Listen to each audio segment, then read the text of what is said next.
All right. First of all, I just want to say thank you guys so much for taking the time to come here out of your Saturday night to be with us, to be able to share time and space with these wonderful KŌRERO. To be able to be a part of this kaupapa. This kaupapa means a lot to myself personally and every single person that is a part behind the scenes. We just want to say ngā mihi, kia koutou katoa. Ko ariana tōku ingoa. Ko matawhaura te maunga, ko kaituna te awa, ko rotoiti te moana, ko tapuai haruru taku marae, ko te arawa te waka, ko te arawa te iwi, chirp. Ko Ngāti Piki te hapu.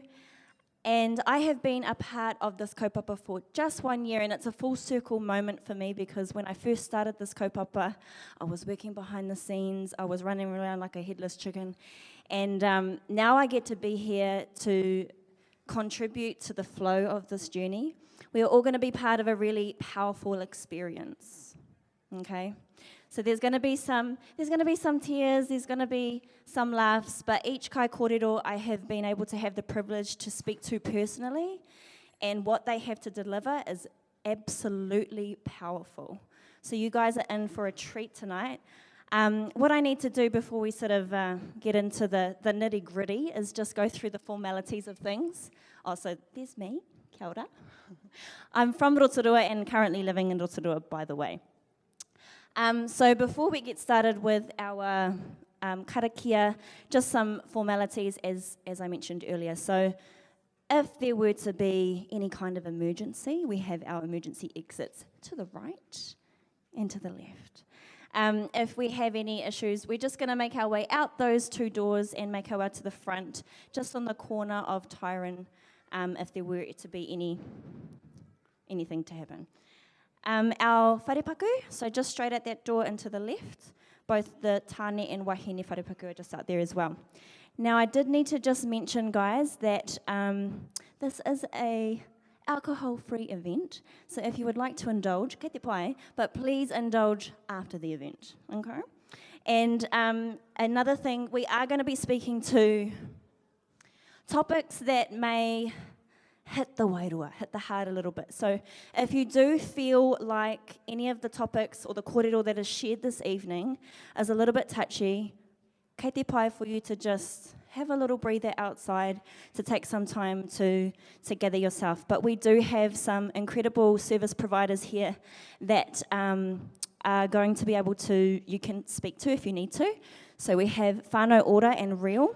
So they're just at the back there, and they are our Rangatahi service providers, and they are people that you can speak to throughout the kaupapa, but also that you can speak to afterwards if you are needing any sort of awhi, after this experience. So what we find is that because the topics that we are speaking to are quite, they're getting quite deep, if you need some awhi, that they are there to support you 100%.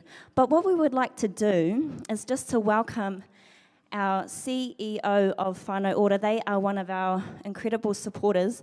By the way, we do want to say ngā mihi kia koutou for the Rotorua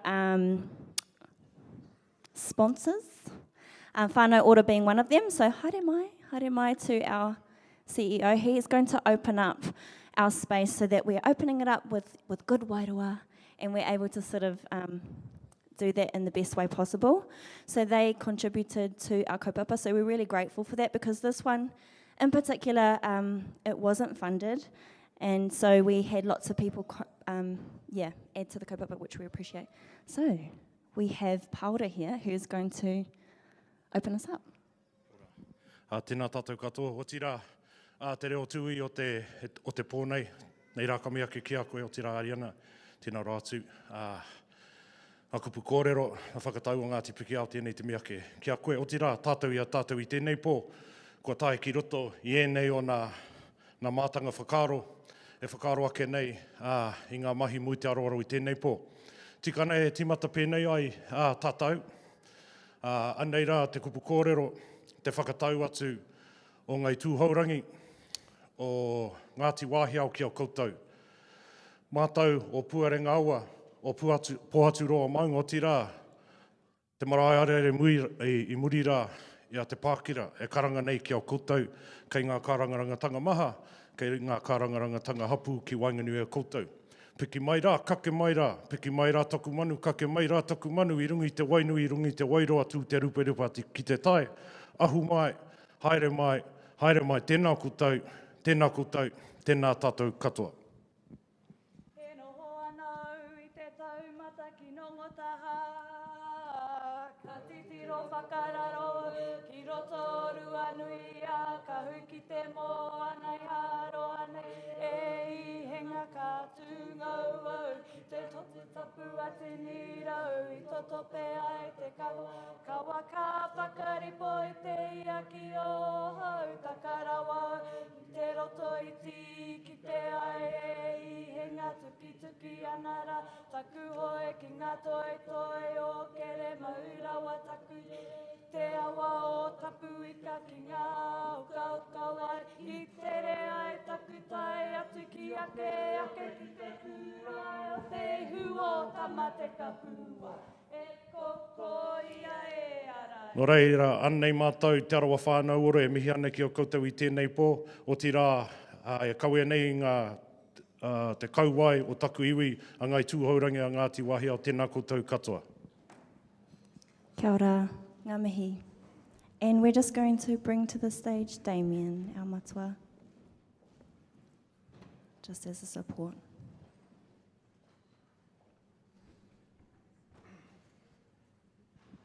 Ka tira tina tātou. Me pēhe te kapo nei ngā whakaaro i roto i ngā kupu ruaroa. Hōna ora te tū tēnei ki te tuku mihi rā.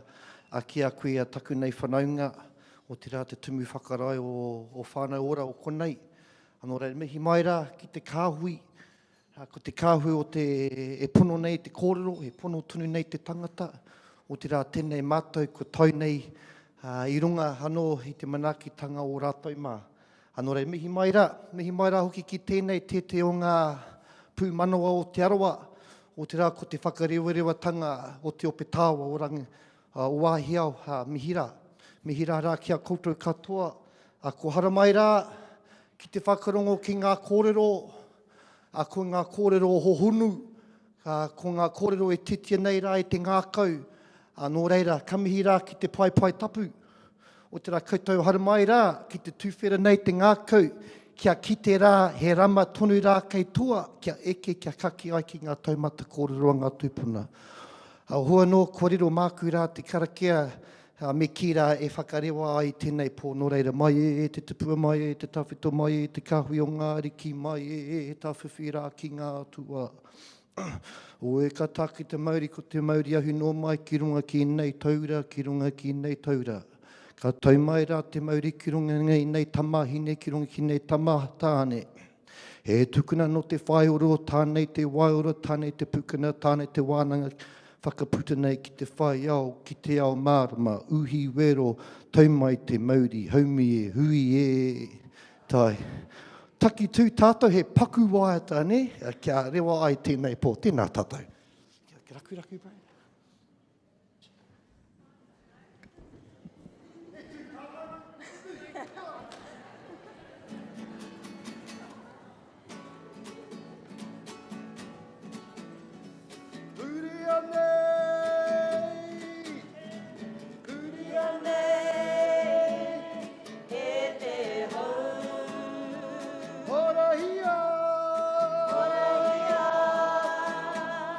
E te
ora.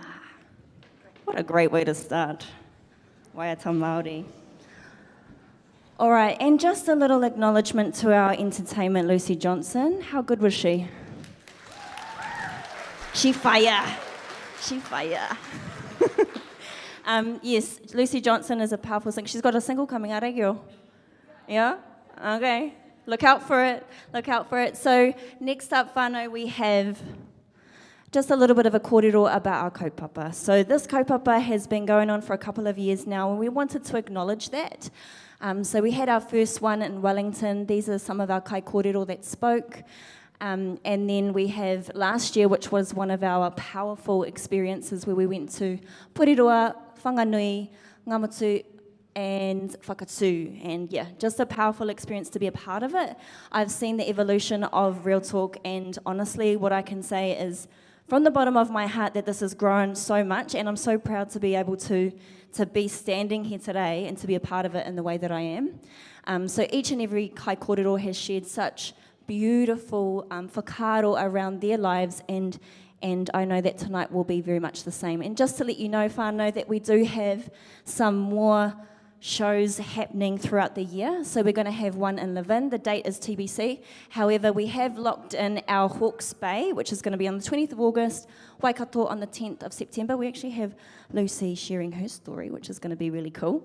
And Mahu Invercargill, 15th of October, and Tamaki Makaurau on the 12th of November. Just a quick mihi as well to Te Puni Kōkiri, who is supporting these locations. And I also forgot to mention Atahuia, who is our events coordinator. She has done a beautiful job setting up our experience for this evening, and also to the Rotorua Energy Trust, who have contributed, and Tātou, who have been sponsors for this particular event.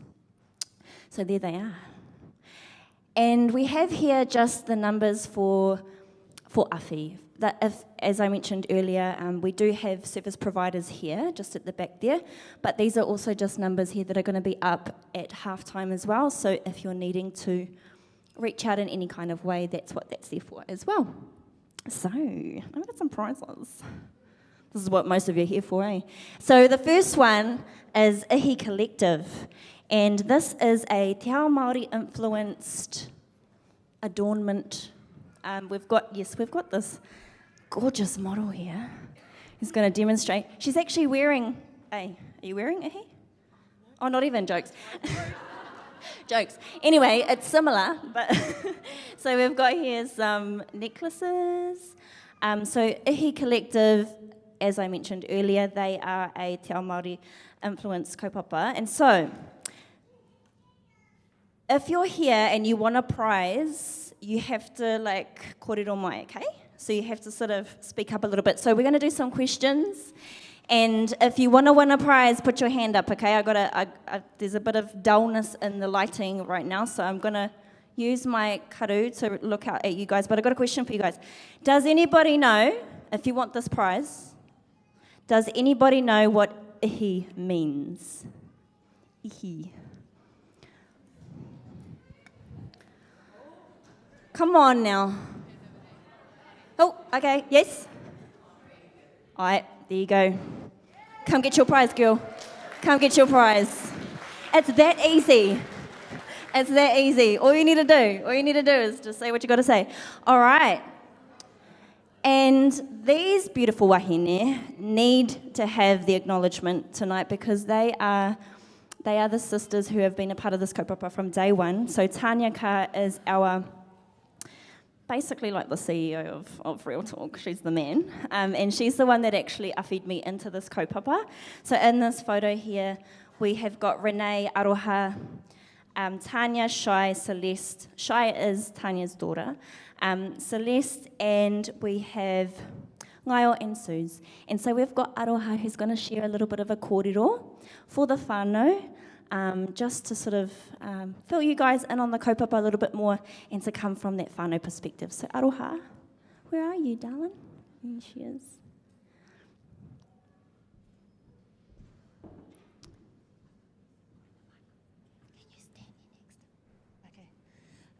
Aroha mai toku pepa mo taku he.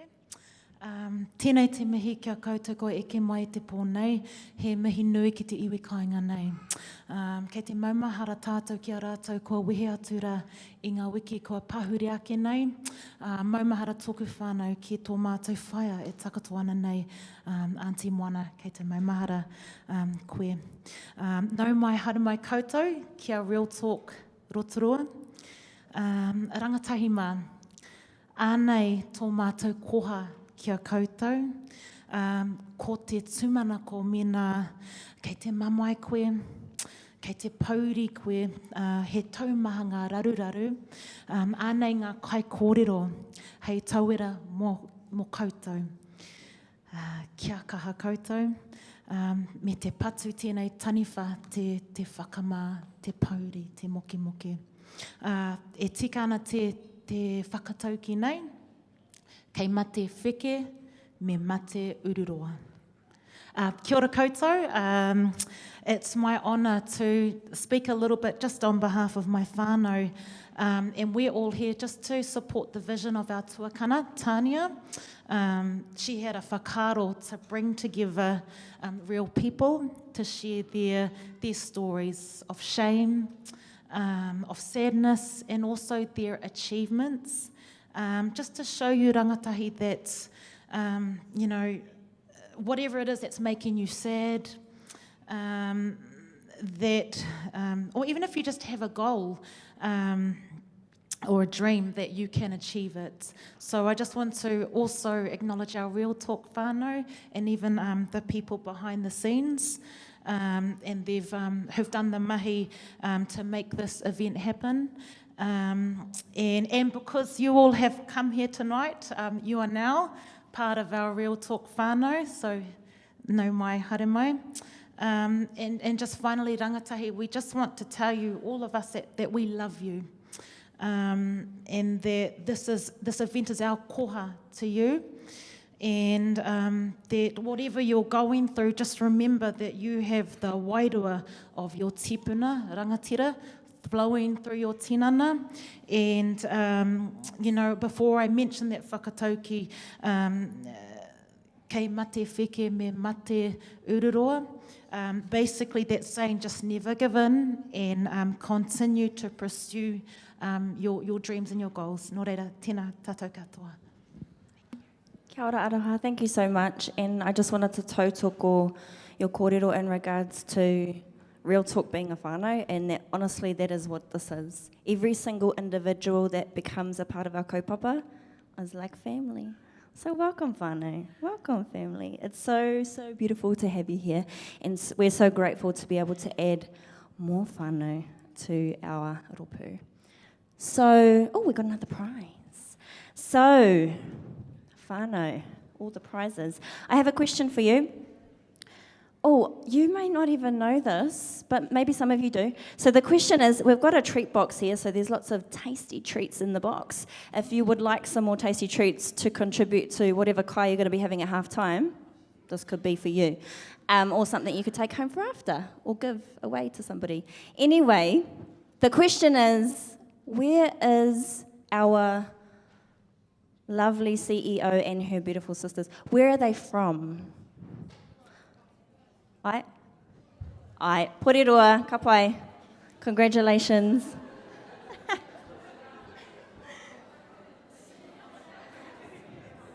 Got to be in it to win it, whānau.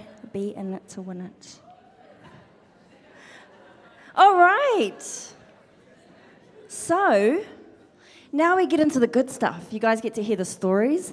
And so first up, we have a gentleman who actually reigns from here. So he is a pretty cool guy. I've actually had the privilege of being able to have a conversation with him, and definitely was able to witness the intricacy of his mind. He's someone who's very driven, someone who has some really interesting whakaro to share.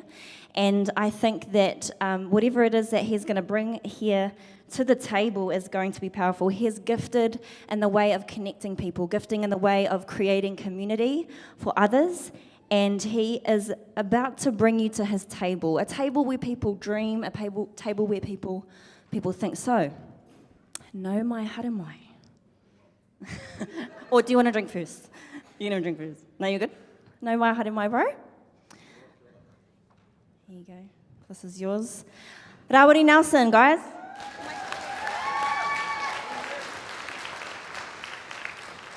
Kia ora te whānau. Is that good? Tēnā koe. Ko te mihi tuatahi ki a koutou katoa, e hara mai ana ki tēnei pō. Nā te mea, ko tētahi taima whakahirahira mō tātou katoa, kia kōrero e pāna ki te ao. Te ao Māori me te ao Pākehā. Te whakapiritanga o ene ao, kia kotahi, kia whakatipu mai ngā whakaaro me tō tātou momoia, o tō tātou momoia. Ko te aroa te iwi, te aroa te waka, ko tūhaurangi te hapu, ko tarawera te maunga, roto kākahi te hapu, te pākere te marae, whakarewarewa te kāinga, ko Rawiri Hemi Nelson tōku ingoa. Sure whānau. I'm just getting used to this mic, so bear with me. First of all, I just wanted to thank Ari for that introduction. You know, I'm no different to anyone else, but I had the privilege of finding myself and being able to utilize what I learned at home from whakarewarewa to interpret towards the world, to create a reaction and a different response to create opportunity for myself. My purpose for this kōrero today is to create the whakaaro or some sort of idea that that relates to you, nothing too out of the box. And I've got a book here, so I stay on track. And it's to reassure you that the things that we learned when we were 4 years old is actually the key to creating opportunity, depending on what you do, whether you're trying to find a job, whether you're trying to find a network, or create opportunity, okay? So, tēnā koe Ari, tuarua. I want to thank all you guys for coming here tonight because, you know, I flew here from Aussie last night just to come have a yarn, but at the same time, the way I look at each and every one of yous is a lifetime of history and opportunity. So let's just say there's 200 to 300 of yous today. There's 200 or 300 opportunities for myself to tap into based on what I see. So ngā mihi, thank you. Number 3, whānau, pleased to meet you all. The speakers, ngā mihi. 4th, hotel, thank you for having us today. And 5th and final, Tania, whānau, real talk, thank you for having me, okay? Now, this is not a story about success. I'm not going to talk about how to create finance, how to create wealth. I'm not going to talk about wins or losses. I'm not going to talk about, you know, any of that sort of stuff. What I'm going to talk about is opportunity, okay? And my theory on how I was able to utilize being Māori, being as of colour, to create this opportunity based on being from whakarewarewa, okay? That's the key to me, and I think it's the key to everything. No matter the circumstances on what I was facing, no matter what I was going through, being Māori gave me the pillars to create the opportunity based on what I learnt growing up. And it might seem like you might say, how, what? But I'll explain it over time, okay? So the opportunity was always relative to who I met, not what I was going through, okay? That makes sense? I'll break that down. So I've broken this down as simple as possible to be able to communicate to you so I don't go too far left or too far right, okay? I'll keep it nice and simple. I like to call this the 5 currencies to generate opportunity. Okay, so a little bit about me before I dive into that. I've been overseas for 13 years. I've traveled the world many times, and I always ended up in the right rooms with the right people. I always question how this happened, and it always come down to not being some sort of, what do you call it? A coincidence. I don't believe in coincidences. I believe in a reaction from your actions. And the personality trait creates the action to create a reaction, good or bad, all right? So because I like people, because I like having a yarn, I always created an opportunity for myself to meet more people, to be exposed to anything.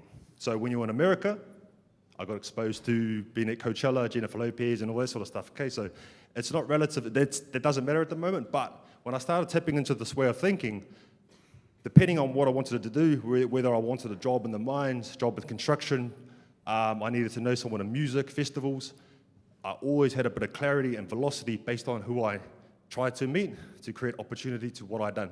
That makes sense? All right. So if you've got 5 currencies, I'm going to break this down with the first currency is culture. Not who, but what. So culture to us, what would, like, the best way I could explain it is it takes a village to raise a child. Okay, so the culture on as a whole. Me being from whakarewa, it's like what was engraved in us since we were born at a tangi, at a whakanāhau, so at an event, and how we bring people on the marae, just all those little things that matter, okay? So when you travel onto the other side of the world or go to someone's whare, you still hold those principles. And it's normal to us, but at the same time, that when it comes to process and also creating opportunity and meeting new people, it works because it's genuine, okay? So I won't dive into that just yet. The second is identity. So with culture, it creates identity because it's a matter of you. So what did you create? Also, what is your passion? What is your purpose? What are your goals? What do you want to do? Not no one else. Okay, so what are you actually trying to chase? What foods do you like? What sports do you like? Anything to do with what you want to do, okay? So you've got to sit with yourself and think about that. Actually, while you sit here, I want you to think about that. Okay, what do you think you're the best in the world at? What are you passionate about? Everyone's going to have a different answer. Everyone's going to be someone might be a chef, someone might like dancing, okay? So I want you to utilize that to understand. With identity, so when you start to tap into knowing exactly who you are and what you are, you want to create confidence. So the third currency is creating that confidence. This is important because it's the way you hold yourself, okay? So as I stand here as Rawiri today with my moko on my head, I stand here with complete confidence and I hold this energy no matter where I go because I understand the perception of what I look like, but when I walk into a room where someone already has a perception about me, because I understand my identity from my culture, then I'm able to hold myself the same way all the time, okay? I don't ever drop that because as soon as I drop that, then who are you? Okay, so I think it's very important to understand starting at culture to create the identity, understand where you come from, okay, to move on to build this person with confidence, to then go into the fourth, which is network. Okay, network is about how you walk into a room, not to meet someone, so someone meets you. Okay, when you walk into a hui, when you walk into a work site, when you walk into a bakery, okay? So depending on who you meet, the fifth being communication, on how you communicate what I just said, all right? So you can see how easily I can kind of get things a bit, it could possibly be a complicating scenario, but by understanding that layer, that sequence, how you communicate who you are, what you're passionate about, and what you're trying to achieve to the person you meet creates some sort of opportunity, okay?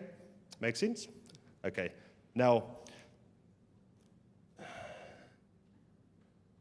when we talk about what I'm trying to speak of, when you're trying to, what's the scenario?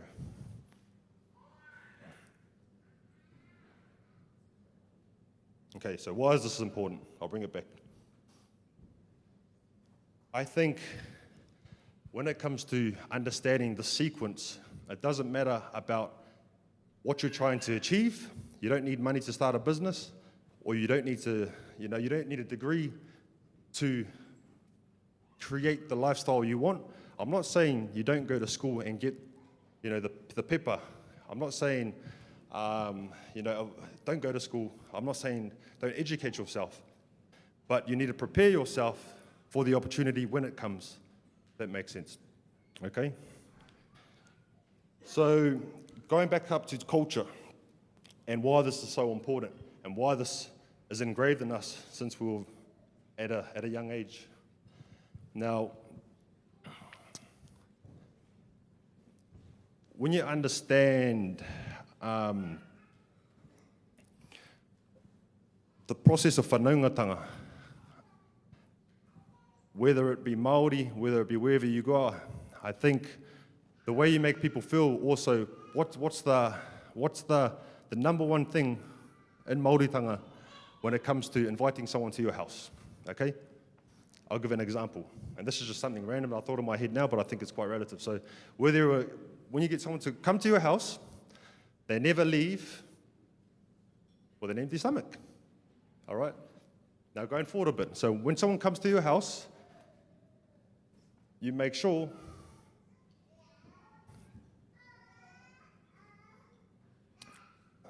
that everything's okay, all right? Now, it might seem very normal and very kind of, simple, but when you understand very clearly on what you're trying to, now I'll go back to the goal side of things. So my experience of when I lived in Australia for 13 years, by holding this nature while I traveled and while I met these other people, it actually welcomed more opportunity because of the way I was being Māori. And then whānau, he actually asked me why, what do people think when, they see my tāmoko on my head being Māori in another town. And also, he goes, it's matawara, right? I see it as an advantage in a way where you get perception based on what you look like and also what they think you are. Now, if you understand that someone is really uneducated about culture and also identity and Māoritanga, it's not their fault, all right? But the advantage here, if you walk into a room and you already know kind of what someone's thinking, then you have an advantage to start the kōrero at some point. By the end of the kōrero, you are able to kind of direct what they believe based on nature. I think that's the simplicity of what I'm trying to bring together. It's just that we're all going to face those times where, we've got to get out of our comfort zone, which I'm trying to acknowledge right here. When we're trying to chase our goals, and also when we go back to trying to chase that vision, but also chase that thing that's going to push us to the next level, you're going to face times where you might not be feeling the best about the current day, might not be feeling the best, or you might not be feeling a certain way to give yourself the boost or the confidence to be able to approach a hui the way you want to. Now, going back to it, I'm just trying to really, really, really acknowledge the fact that coming back to the basic principles of being Māori and also understanding the identity side of things, the way your koro feels about you, the way your kuia feels about you, the way your mama feels about you, that is the key to actually building this person to make sure that when you go and approach these whales in the world, that by holding yourself a certain way, the same way as you held yourself in the marae, that's all you need to do, all right? By doing so, whoever you meet, the opportunity is relative to what they do. That makes sense? So I'll explain that one more time. I didn't feel the best when I was building my companies. I didn't have the money. I didn't have the support I wanted.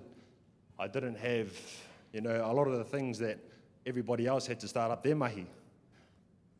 What I did have was ngā whakatauaki that I was taught growing up to kind of empower me about who I was, to make me get out of bed every day, go on the street and say hello to everyone. Now, by doing that, I was able to build such communities in different parts of the world because I'm so genuinely excited to meet people. Now, it doesn't matter about my scenario, having $4 in my account and trying to chase $1 million dream. What I'm trying to say here is, by sticking with the wairua that I hold on the marae here, and I approach the world, you gravitate towards the people you need to meet, and the opportunity is relative to who you meet. Okay? Ngā mihi whānau. How much time do we got? 5 minutes. Okay, sweet. Now you can probably see, like, my biggest challenge here tonight wasn't the speaking. It was more articulating the way I think into 20 minutes, because it's the first time I've ever done it. Now, to all the rangatahi out there, to all the people, it doesn't matter what age you are, also what you're going through. I think, you know, it's... If I was to give advice, I'm never trying to give advice to people. I'm just trying to remind you how good you are, because that way I'm always right. You know, I've got no room to be wrong. And if I got 5 minutes to, you know, to spare to kind of jump on some sort of kaupapa about who I am and what I've been through, to tie it all in, I've been in Australia for 13 years, and I started off as a construction worker. I was doing construction for 7 years, and when I was in construction, I was sitting in the big shed, and I was the boss of like 100 men. And I'll tell you now, I wasn't the boss because of my skill set and my work ethic. Like, that was amazing, yeah, hell yeah, but like, I was actually there because the boss liked me and met me at the pub. You know what I mean? So, all drunk at the time, but my opportunity was relative to what he'd done. So he liked me, and he gave me a job, and because he liked me, I was the boss of the job. Make sense? Now, when I was sitting in this shed, I was just thinking about that whole process. I was like, when I thought of that, I was like, I can actually do this with whatever. I don't have to be in construction. So, as Ari said, I'm really, really good at kind of bringing people together, just like all Māori are. Because I was building so many communities, the opportunity that was presented to me was based on who was in the community. 10 people at a table, 10 people with different experiences, opportunities, and network. And I learned how to leverage that as fast as possible. Okay? So learning how to monetize it was something that we weren't taught. So me and my business partner that's here tonight, I got rid of the idea of money. By learning about the art of bartering, I was able to kind of take that whakaaro, become a personal trainer, and train people that own resources, that own things that I would never be able to afford, and I learned how to sell what they owned. As Sir Aparananata said, learning, like, let the white man make the tool, we just use it better, you know? And that's the way I understood it. So because of that, I got rid of the idea of money, and because I never relied on money, I was able to utilize someone else's resources to create more opportunity. Now, when I done that, I just started expanding, and I think to this day, it's really how I still operate. And with this sort of whakaaro, I'm really trying to learn how to. I haven't perfected it. Like, I'm not successful in my eyes. I'm really trying to figure out exactly how it's going to move, because I know how to grow it, but at the same time, I'm still learning on how to turn it into, you know, something that I can utilize for our people. So moving forward, because I was doing so many things, I created this whakaaro in my head. Well, if everyone's got a problem, then by being the solution to the problem, someone else's resource creates a currency.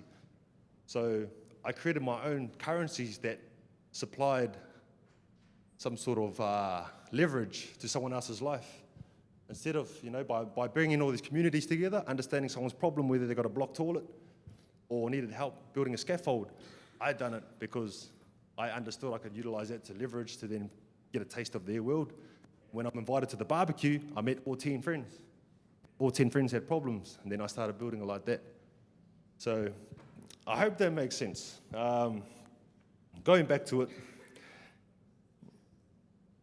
no matter what you've got, what's going on in your life, you know, if you're having a bad day, if you got fired from your job, or if you're having a good day, what's going to happen is relative to who you meet, okay? And the likelihood of something happening is if you help that person with something with no expectations, because the opportunity is just going to present itself. Yeah, thank you all for listening, whānau. Ngā mihi.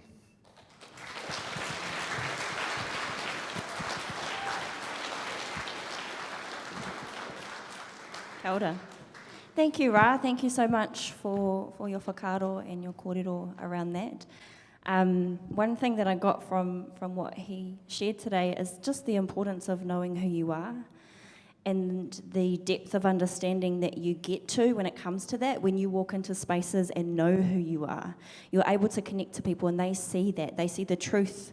And I just wanted to also reiterate to you guys, any person that comes up on the stage, any person that you meet tonight that inspires you, that lights you up, they are a mirror to who you are. They're speaking to your wairua on a different level. And so anything that any of our kai kōrero share tonight, remember that. We can look at people and be like, oh, I wish I could be that way. We don't have to see it that way. We can see it from the perspective that that person is mirroring back to you who your soul, who your wairua wants to be here in this world. And so I just wanted to reiterate that and say ngā mihi rā for your kōrero.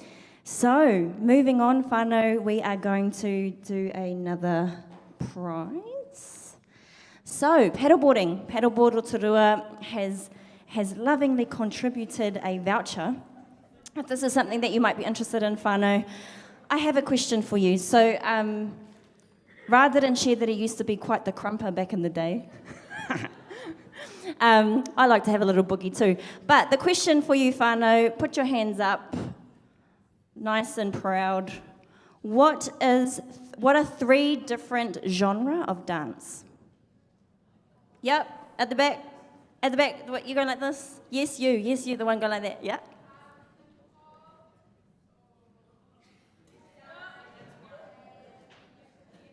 Kapai. Congratulations.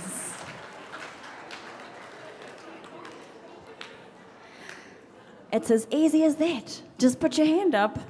Be in its winner. All right, moving on, whānau, we've got a beautiful wahine. This wahine is someone who is close to my heart. I love this girl. She's just 20 years old and she's actually been a part of the kaupapa since the beginning, one of our OG Real Talk kaiawhi. And she has worked her way through, worked in the background. She was the organiser doing all this stuff. And how she got there, whānau, actually, this is similar to what Ra just spoke about. She had the bravery to speak up and to reach out to Tania. And by her being brave enough to say, hey, I want to help. Hey, I want to be connected to this kaupapa. Here she is. Here she is. I had the privilege of being able... Oh, yes, Paki, yes.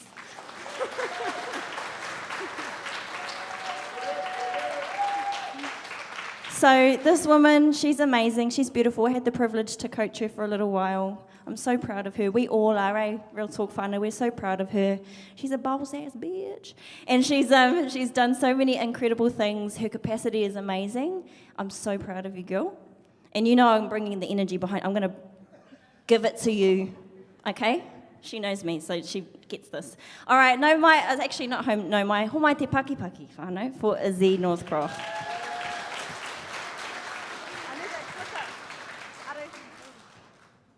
I need that clicker thing. Oh, so Sure. Oh, yeah, nah. Kia ora whānau, nau mai haere mai ki Real Talk. Ki tōku kaupapa o te pō ki Māori a te pono. Ki tōki nei whakaaro I tino pai ki te kaupapa. Ko waio, ko reopihu, rawa ko tongarero nā maunga, ko waikato te awa, ko tauponui a tia te roto, ko Ngāti tūwhare tō, rawa ko Ngāti raukawa nā iwi, ko Ngāti tū te mahuta, rawa ko Ngāti te kōhira nā hapu, ko Pakira, rawa ko mōkai nā marae. Ko Izzy Northcroft tōku ingoa. Kia ora everyone and welcome to Real Talk. I'm Izzy Northcroft and I'm a 20-year-old student for the next 3 weeks before I complete my degree in community health. Oh, thanks.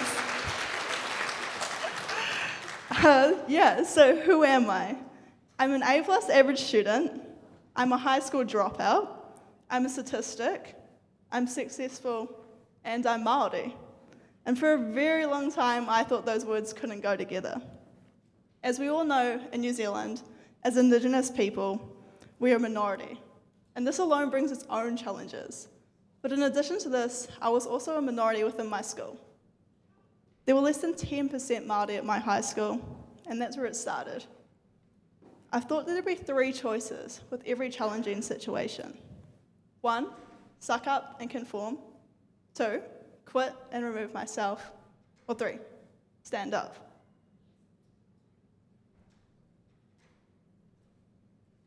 Oh, sods, I'm struggling with the papers. Okay, before year 7, colour didn't touch me. I'd always been told that I had olive skin, but I had no idea what that meant. I knew I looked different from my blonde, fair, skinny friends, but I never stopped to wonder why. And then it came. I wasn't sure why, but at night I would cry for months until there was no tears left. And that's when it got bad. I was 12 years old, and I started to see things differently. Suddenly, I realised that I was too tan to fit in with the white people, yet not dark enough to be brown, and I had a decision to make. I chose to be Māori.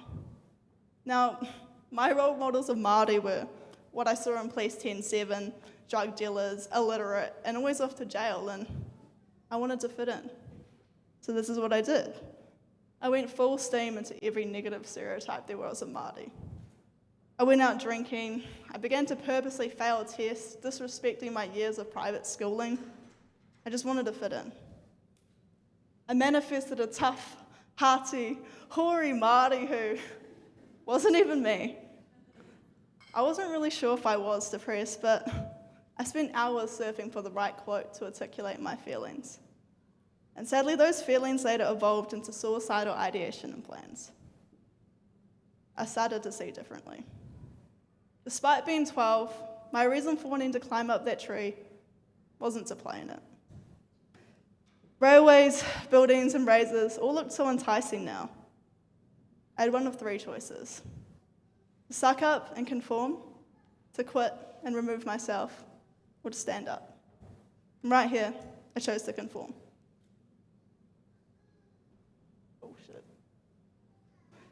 For the next 5 years, I continued to build on this character I chose to play. In year 12, at 16 and a half years old, I met my first boyfriend. At this point, I had no positive role models of men, or especially Māori men, in my life. The men I was around were from my rugby club I was involved in, or my teachers. Now, this relationship was one of my first times connecting with a man, so I had no real preconceived ideas of how a relationship was supposed to actually go, other than what I saw in movies, but, I knew those weren't real. But I thought he was a dream. He had his own car, his own space, no job though, but I really thought I cracked it. It started all right with average conversation and lots of sex, but as I got more comfortable, things started to happen. One of the first questionable things that happened was we were in bed one time scrolling through his phone looking at photos. I noticed a video of him and I having sex. And I had no idea he'd taken this video, and obviously was really uncomfortable when I found out about it. I also didn't even know that was illegal. He would manipulate me into doing whatever he wanted. This always felt wrong, and he would say things like, "You can't go see X and Y without me," and this emotional abuse later escalated to, "If you leave me, I'll kill myself." And I knew this was wrong, but I didn't think it was that bad. I knew people had it so much worse than me. It was almost as if I felt I deserved a relationship like this, so I didn't really question it until a lot further in. That phrase, "If you leave me, I'll kill myself," dictated my whole life. I didn't want to be responsible for someone killing themselves, so I stayed. We had many, many daily arguments and physical fights, and around 4 months in, I'd call the police 3 times within the month to help me. Now, again, I had one of 3 choices: to suck up and conform, to quit and remove myself, or stand up. Now, I'd already conformed for a solid 4 months and had this internal driver telling me I needed to leave. I built up the confidence over a number of months and said ka kite to my first love. I chose option 2, to quit and remove myself. Now, at 17 years old, at the end of year 12, I began to reconsider my views of what it meant to be Māori. I started to follow Rawiri Nelson and Hana Tapiata. These two Māori were the first people to show me that Māori can be thoughtful, successful, and strong in identity. I learned that Māori was not quantifiable and there was no way to be more Māori, and whakapapa does not come in fractions. They helped me move away from embodying negative stereotypes of Māori. I learned so much from these two, and they were pillars in the reconstruction of my identity as a wahine Māori. I started to find my voice. While still battling with depression and working my way through the trauma with my ex, I learned how to speak up, and honesty became my number one value. When I saw injustice in my white school, I spoke up. I did my Year 12 speech on how hard it was to be Māori there and my experiences of racism within the school. My Year 12 reading responses in English, they were in response to Raniera's Instagram captions and Hannah's blog posts. I wanted everything to be about being Māori and how I was now making it a positive thing for myself. I embraced my culture and made every effort to incorporate Māori into everything I did. Things were finally looking up. I understood my culture, was fresh out of an abusive relationship, and began to find purpose with my life. However, progress is not always linear. To put it into context, I started this rugby club when I was 15 years old. As I said earlier, this is where my primary exposure to men was, and where I gained my sense for what normal behaviour was. At 15 years old, the grooming process began. At games after matches, men in their 30s, twice my age, would encourage me to take my shirt off for them. And I was always told, what happens in rugby stays in rugby. The longer I stayed at this club, over the years, their words turned to actions, touching my face, slapping my ass, and kissing my neck. Until 1 week exactly after I left my ex. And exactly 3 years ago today, 2 men at my rugby club attempted to rape me. The sexual assault was a night like every other at the rugby club. I was outside while 2 men held me against the wall and assaulted me. I won't go into the details, but luckily someone came outside and scared them off. Immediately after it happened, I went back upstairs and said to a friend, "These guys just tried to get with me." For her to respond, "That's just what guys do." At this point, I was again faced with 3 options: to suck up and conform, to quit and remove myself, or to stand up. Now, at this point, I didn't really understand what had actually happened to me, so I just chose one. I just sucked it up and moved on, and I went back to course the next day.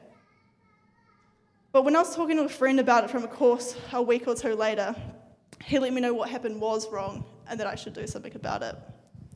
So I quit the rugby team and removed myself from that culture as a whole. A month or so after, I posted something on Facebook about my experience, and I was absolutely shocked at the number of messages from other women who were messaging me saying they had experienced really similar things. Once I knew it was actually affecting other people, I knew I had to speak up. That was one of my first times choosing option 3. So I stood up, and I spoke as loud as I could, and I went to the police. I made my statements, and they opened an investigation in 2019, 3 weeks after I was assaulted. Without going into all the details, there were many examples of negligence from the police in my case. Unfortunately, no one was held accountable for the actions that were committed against me, and my case was closed late last year.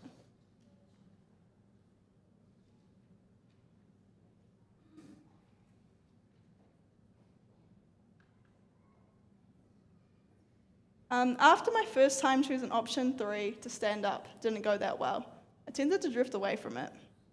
But about a year ago, I started this awesome job that I'm still at now. We run activities for kids, and it's like a super fun place to be at. But about 6 months or so ago, we got a new boss. And to put it nicely, he was a pale, stale male. He was 75 years old, working in a place targeted for 10-year-olds. He was completely inappropriate in the workplace. He was racist, sexist, and just straight creepy. So I don't go on forever, I'll just give you 3 examples. He'd regularly referred to children as attractive and say that 10-year-old, when a 10-year-old would walk past, he would be like, look at the arse on that one. That my female co-workers and I belonged in the kitchen and we were incapable of completing maintenance on our guns. When brown people came in to play activities, he would loudly announce, have they paid? Make sure they pay. After months and months of incidences like these occurring, I realised how it was affecting my colleagues, myself, and also our customers. Again, I was faced with those three options: to suck up and conform, to quit and remove myself, or to stand up. Now, I chose to stand up. I didn't want any kids getting hurt, and I was actually afraid that his words might turn to actions like they had to me.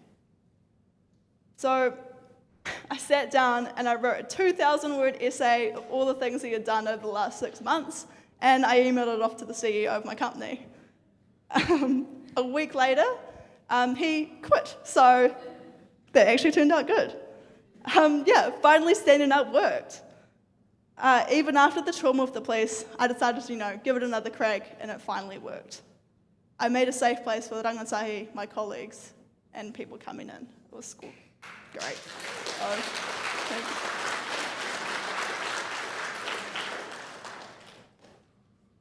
So my journey has been one full of ups and downs, just like everyone else's.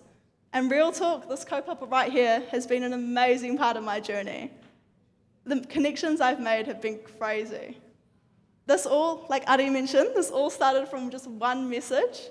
In 2021 was the first Real Talk held in Wellington. I was 18 at the time, and I just really loved what Tania was, her kōrero, her kaupapa was about, and I just wanted to be a part of it. I saw that they were coming to Tauranga, so I just sent a quick message to Tania on the page and said, hey, I really love what you're doing. I'd love to be a part of it. I'll do the shit jobs, just let me be there. I'll stack chairs, whatever you need. And Tania had me come along. I didn't have to stack any chairs, which was good. I just sold goodie bags on the night. It was great. Thanks for letting me come in. And through that, I got to help out on the night. And then a month or so later, Tania got back in contact with me, asking if I'd like to help organise all our 2021? What was last year? 2021. Last year. I'm losing it up here now. Tania got in contact with me to help organise all the events for last year.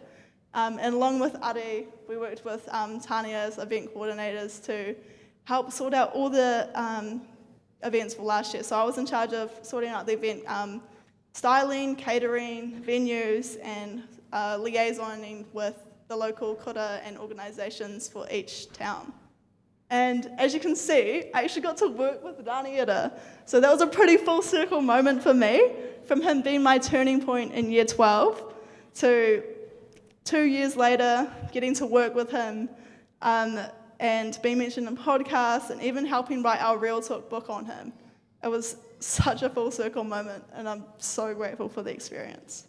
You can honestly do anything, and I never imagined how much my life would change after I left school. Honestly, it does get better. Just keep fighting. Lucky last. Okay, where am I now? Oh shit. Oh no, I didn't break it. Never mind. I thought I broke it. So, where am I now? I'm in my last few weeks before I gained my degree. I received great grades, but best of all, I love the mahi I do. Through all this, I've actually been able to go back to the kura I went to as a kaioko there. I work with Rangatahi Māori, and I support them through a program I created, which is based on a Tuakana Teina initiative, and I'm now changing the narrative of that school. Students are now equipped with the resources they need to ignite their mana. Last year, one of my Teina came to me wanting to change to a public school because they had a better rugby team but a bit lower academia. I played at the school that she wanted to go to. We bonded over having the same photos and the same jerseys at the same tournaments. I told her I'd support her rugby journey and managed to get her a trial with the Bay of Plenty under-16s team. I picked her up from trials and she carved up. She texted me during the holidays thanking me and that she wanted to stay at school so I could help coach her, and that she wanted to appreciate her education. Being able to influence this girl's life was such a really special moment for me, and I'm so grateful for my position and mahi that I have now. Like everyone says though, I wouldn't be me without my struggles, and I wouldn't change anything that's happened to me. Currently, I have an amazing partner who supports me with everything I do.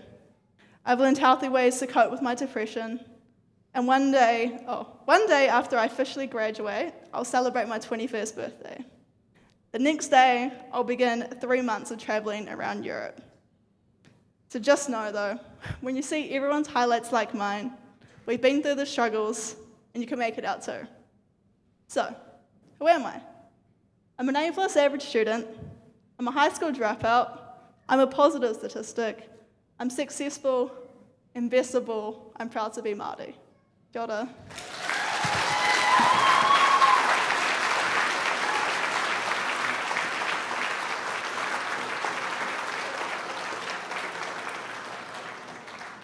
I'm a little bit emotional because that was powerful, Izzy. Oh my gosh. I'm not gonna cry. Okay, we're good. Oh, there was so much to take from that. One thing that stood out for me was the power of perspective, eh? Like if we just take a moment to allow ourselves to see things a little bit differently, look at the opportunity that can unfold for you. That's it. She just dropped the mic. Oh, so proud of her. Okay, all right, moving on.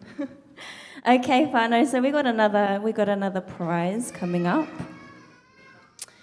Poie Pōtai. Lucy's like, I want this one. So the question here, whānau, is pretty simple. It's Poie Pōtai. Okay, it's pretty stylish, beautiful colour. We've got that intricate design there. We've got the feathers as well, and the sexy model. So the question is, well, actually, the challenge is complete the lyrics to the song. Poie. Okay, so hey, we all do it. So who knows it? Who knows the na-na-na? What is the na-na-na?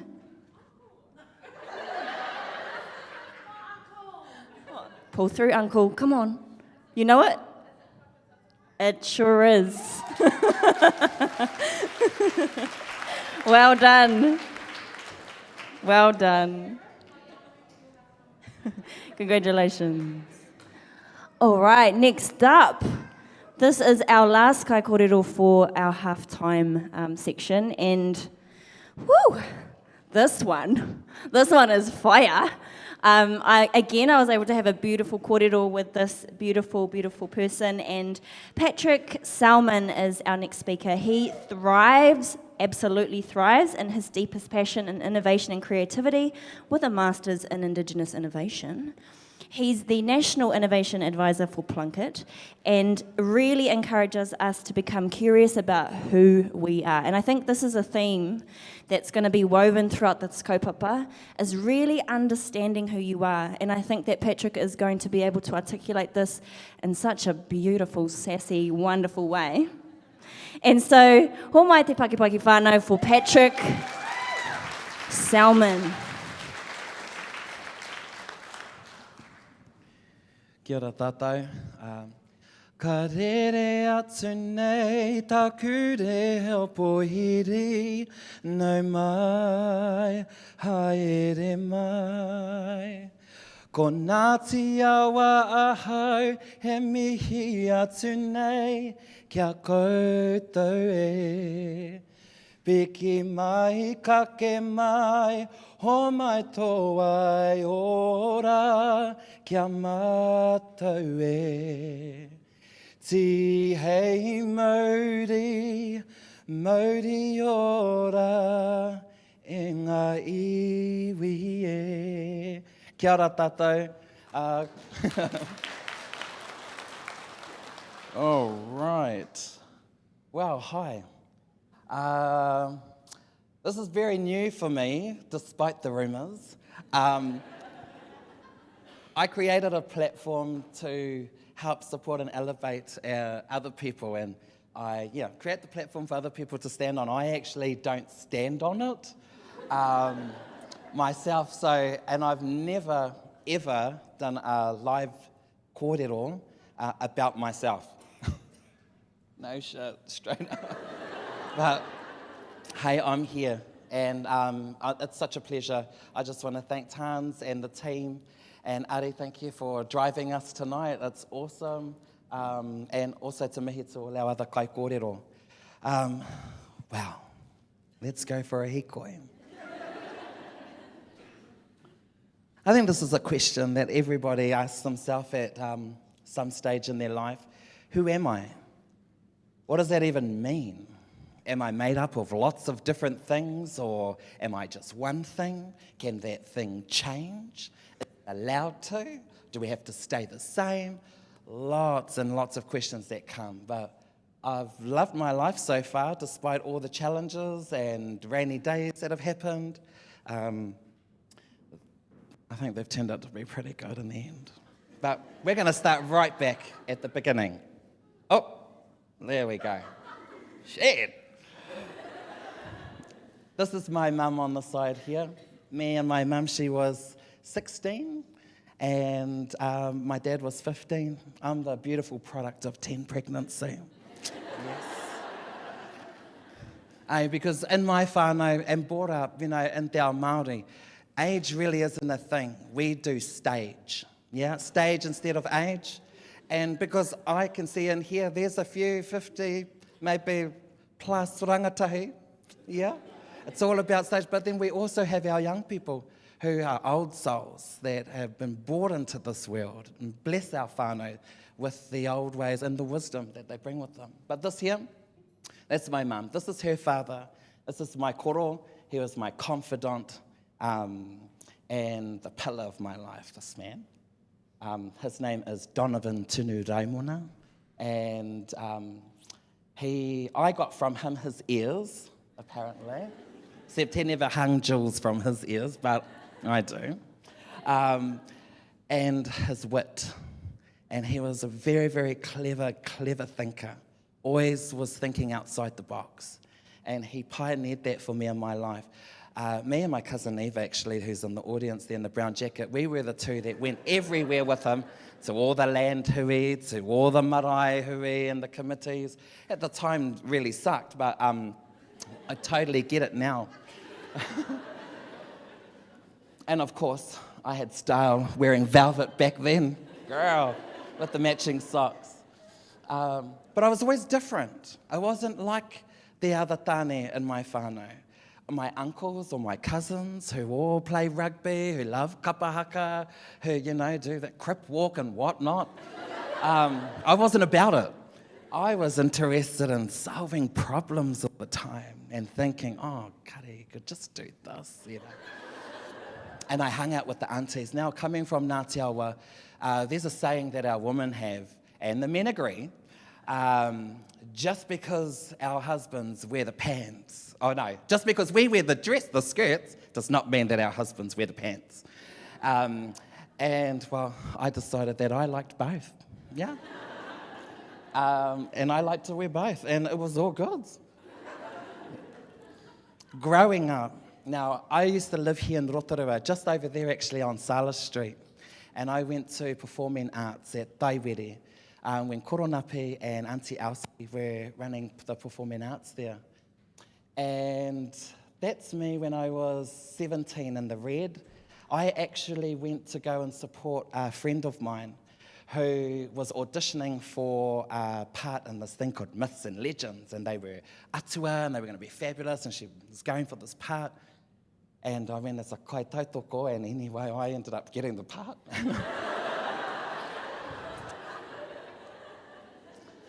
But being fabulous, being real, being camp, being, I don't know, there's like just a bit of a swag in my hip. It just does it. I don't know why. That in my family, and for my family to try and, in their own way, try to protect me and all of that, I was never forced to be something else, but I was encouraged to be what they thought I was. And growing up, it was, they'd say to my mum, oh, he's a girl, look at him. I'm sitting there like, you know, as a kid, and then I was encouraged that one, it was all good. But then as I started to grow, and I actually came in Rotorua as well, I experimented a lot. Now, her name used to be Ash, and Ash came about when I was 12, all the way through till I was 20. And so I lived as Ash 24/7, just what it was. It's me with the braids also. Yep, haurangi there with my cousins, living our lives, but still just trying to figure it out. Still trying to figure out, who am I? And of course, to find that, you have to have experiences. You have to go out, you have to try things. You're gonna fuck up, it's all good. You know, I don't even think there is an actual real thing of a fuck up. Because what do? They teach us how to be better. Now this time, I had been Ash all the way up. I came back to Te Teko. So I'm from Texas, yeah? And that's my tūranga waiwai. When I came home like this, in the white singlet, my whānau were like, what the fuck has happened? Holy shit, cuz. We haven't seen Patty since Patty was 12. You know, do we still call you Patty? What's your pronouns? You know, what? We don't want to be disrespectful. And so we went through this whole journey anyway, and having to take my whānau on it, on the way too. Or people, now I say it, people who are privileged to be in my space, taking them on the hikoi with me, so still trying to figure it out. And then I met my darling, and I met this beautiful tūwharetoa in the Etchcombe pub. Oh, God. And I was such a scrub too. Oh, terrible. Everything I know that my daughters are never going to be with. But I met her, and through her, though, how she was. Soft but grunty as fuck. Can really hold her space. That mana, you know. I always thought I loved her at that time, but I actually just super liked her. And yeah, I just super liked her. Truth story. And then we had our first baba. And when that came, then I really understood what love was for us, from me anyway. It was a deeper respect. Yeah, it was just a whole nother level. And this is our big girl, Oni, or Andre. And she is 13 this year. But me and Charles have been together for 14 years, married for 11, and we have 5 tamariki. And, you know, and being husband and wife, it's like the normal. Like, because I know some people think, fuck up, Gary, how does it work? You know, goodness gracious, if you fucking come in with that bloody thing on, you know. It's just like everybody else. Yeah. Tāne me te wahine, wahine me te tāne. Because I know that question always floats around.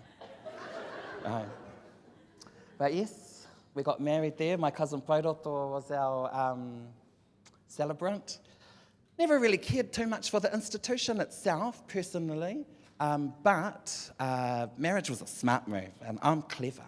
And it's taken me a long time to feel comfortable and confident to say things like that.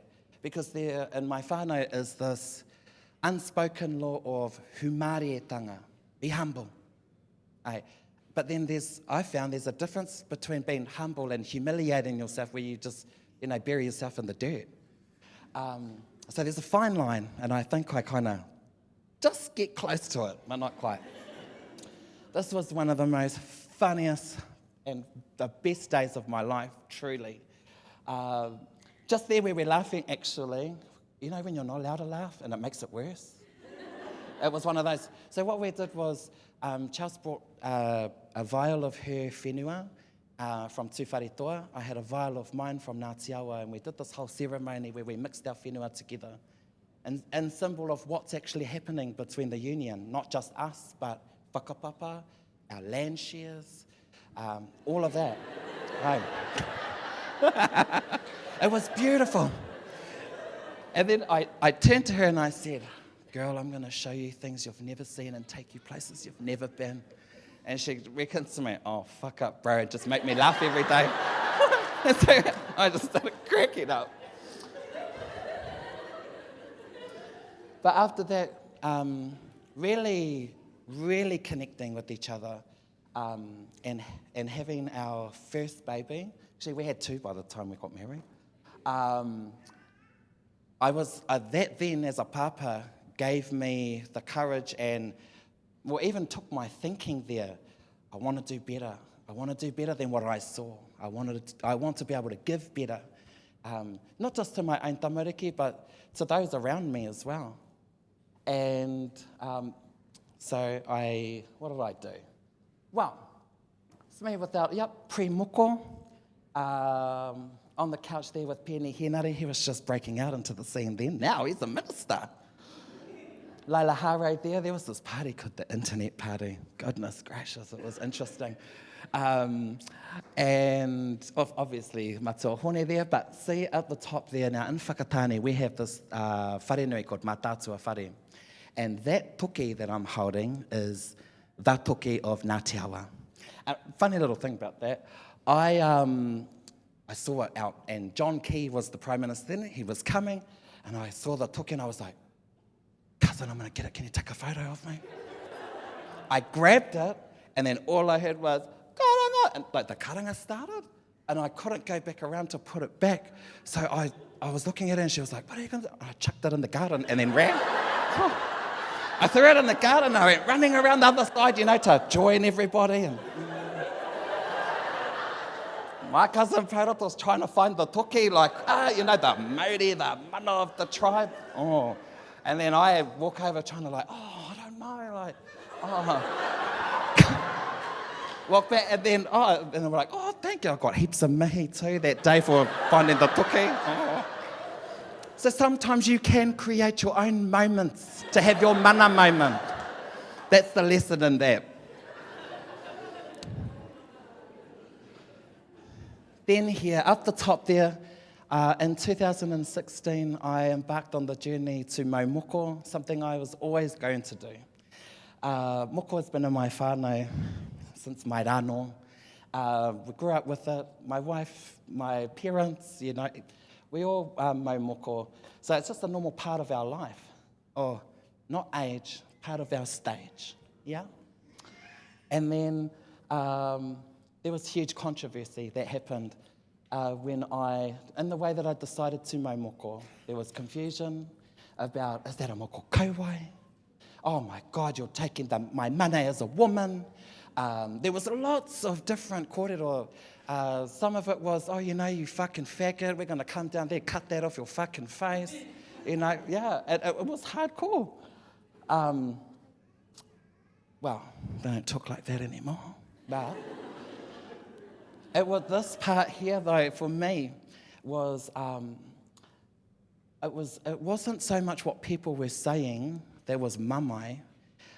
It was the silence of my own whānau that really, really hurt me. But as I learnt and going to actually kōrero, my whānau were just stunned.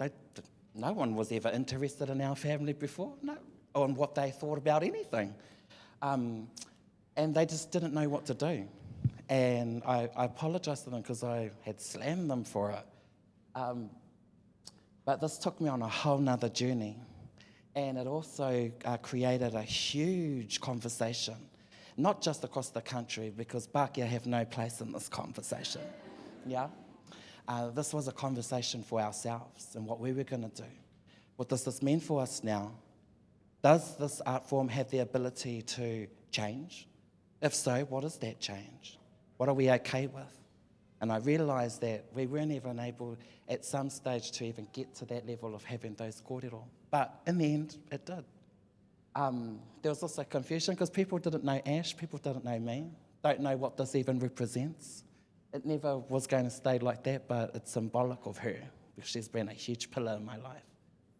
And then I would look at other people and what they would, what they had gone through as well. But it was, and I ended up doing the most hideous interviews, being a rangatahi, and at that stage, and not enough mātauranga or experience or wise counsel behind me at the time, I was reacting instead of responding.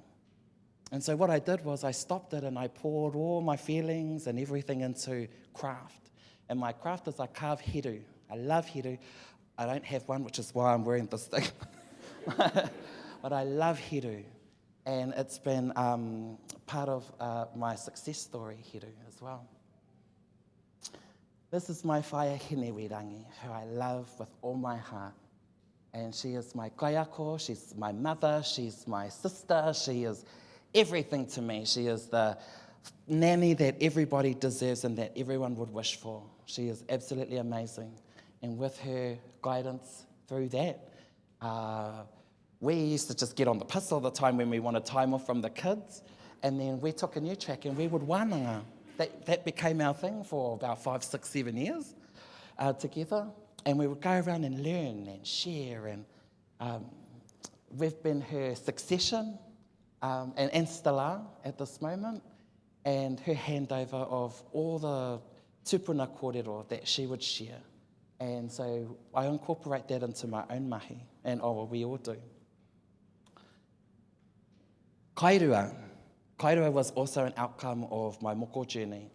I kind of just got to a point where I was just like, fuck it, who cares? I've been called everything under the sun. I've been run down. You know, there's nothing left. I was thinner then. No. But, you know, there was a whole lot of shit that went on, and I just thought, oh, fuck it. I turned the camera on, went live, and I made these creamy mushrooms. And by the end of the week, it had over 4 million views, and I thought, what the heck? So I thought, I'm going to take the opportunity to, share more about what I truly think. And even though in my own circle, because I'm still trying to figure out, what I'm up to, they didn't quite get it. This was just me being normal. But I didn't realise people would gravitate and be like, fuck, I love that kōrero Pat. Or what the hell are you wearing? I love that. Especially with the aunties. I actually do this for yous. Now, it's a great business. On the right there is my very first meet and greet over in the Gold Coast. And I should have taken the photo at the beginning, but I took it at the end, and hundreds of people turned up. I thought there was going to be between maybe 30 and 50, and we had it at this guy. So our support team, or following, they're called Relations. They're my relations, and we had some relations hook this up. And anyway, his name was Suhail Obedian, and he lives over in Gold Coast. First billionaire I ever met. And I told him, I said, I don't know anyone who's got $1 billion anything, let alone dollars. But he took me under his wing, and he sent me around the world to go and learn and share, to come home and bring it back to our own people, my own whānau. So I feel very, very thankful for that, and I just wanted to acknowledge him tonight. But this here is my prize. These are our tamariki.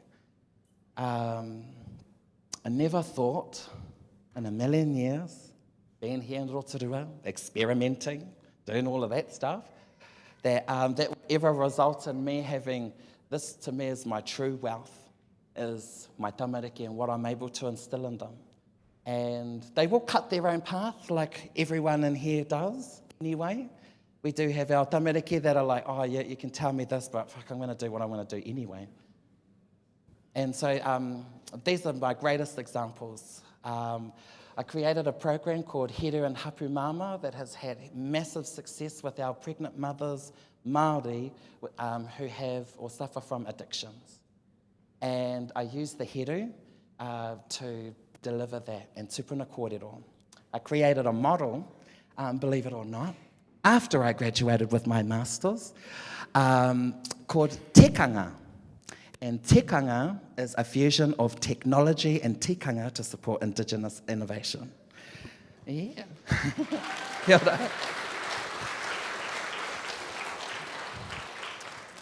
It's taken me around the world. It's given me so much opportunity, but it feeds me. It feeds me back. It really is purpose mahi. And I think my key message tonight to share with everyone is to find what that is. Sometimes it can be a challenge, like, oh, but what do I do? I've done so many things. Some simple little guides that I can share from my own lived experience is that you don't have to you're not put in a position to compromise your own values and who you are. And when you don't have to do that, then it feeds you. It feeds your very soul. And you can do it. You find something that you're just naturally adept at. And then every day's a play day at work. So going from there, I graduated with a Master's in Indigenous Applied Knowledge, where I specialised in tekanga. But then, yes, I plunk it. It turns 115 next week. And they built me a role to be their innovator. And this is all just from being a creative and having fun and thinking. Growing up, I was told that dreaming was bad. Fuck up, dreamer. Those sorts of things. Oh, you're just a dreamer, bro. Our world is so starved, and especially to our young people, our world is so starved for our dreamers, our creatives. We've got all the data in the world, but it means nothing without how to apply it. So think about that.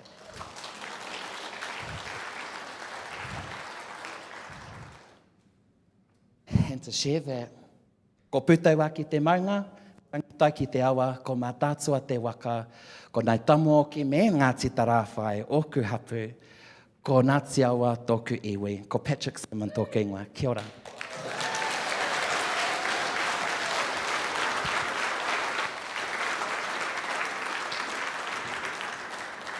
That was so powerful. Thank you so much, Patrick. Loved that kōrero. Isn't it just so cool just listening into what Patrick was sharing, just about questions that we ask ourselves about, who am I and who can I be and are we allowed to change? And as a result of him being brave enough to be able to move through the uncomfortable feelings that you feel when you choose to change and when you choose to sort of pivot into different stages of your life. Look what comes out of that.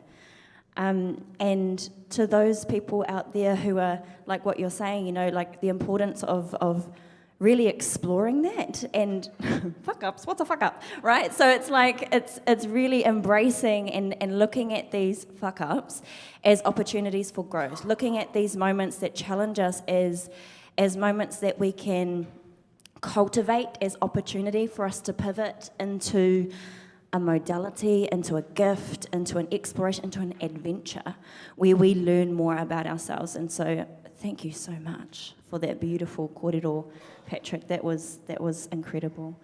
So, whānau, moving on. We have some more prizes. So, mai moa creative and te wero. So this is for those possibly out there who may be wanting to learn te reo, or could also be wanting to encourage their children or those alike to speak te reo. My questions form's gone. Did you steal it, Patrick? Is it? That's okay. We'll make it up. So we've got a card game here, or two card games here. One is for te reo, one is, oh, this is stunning. I just want to show you guys how cool this is. From My More Creative, this is a card game Te Ao Māori influenced. And so, the question is, whānau, this is a game that you might have played in your younger years, or perhaps something that you still play currently. So, heaka te kupu Pākehā mō ika ika. Yo. The hand, I saw the hand first. All right, that's for you. Congratulations. All right, so whānau, as I mentioned earlier, we do have some beautiful supporters here who have come through to share about their kaupapa and the things that they offer local rangatahi. So we're going to have Lisa pop up here and just share a little bit of kōrero around the services that they provide. And so, as mentioned at the very start, some of the kōrero that we share this evening, it could be triggering, it could be something that sort of opens something up for you. And so we wanted to make sure that we could awhi your journey by leading you through to some local supporters who can, who can offer you some extra support. So Lisa's just going to share a little bit about that for us. So yeah, welcome to the stage. She's just from Whānau Ora.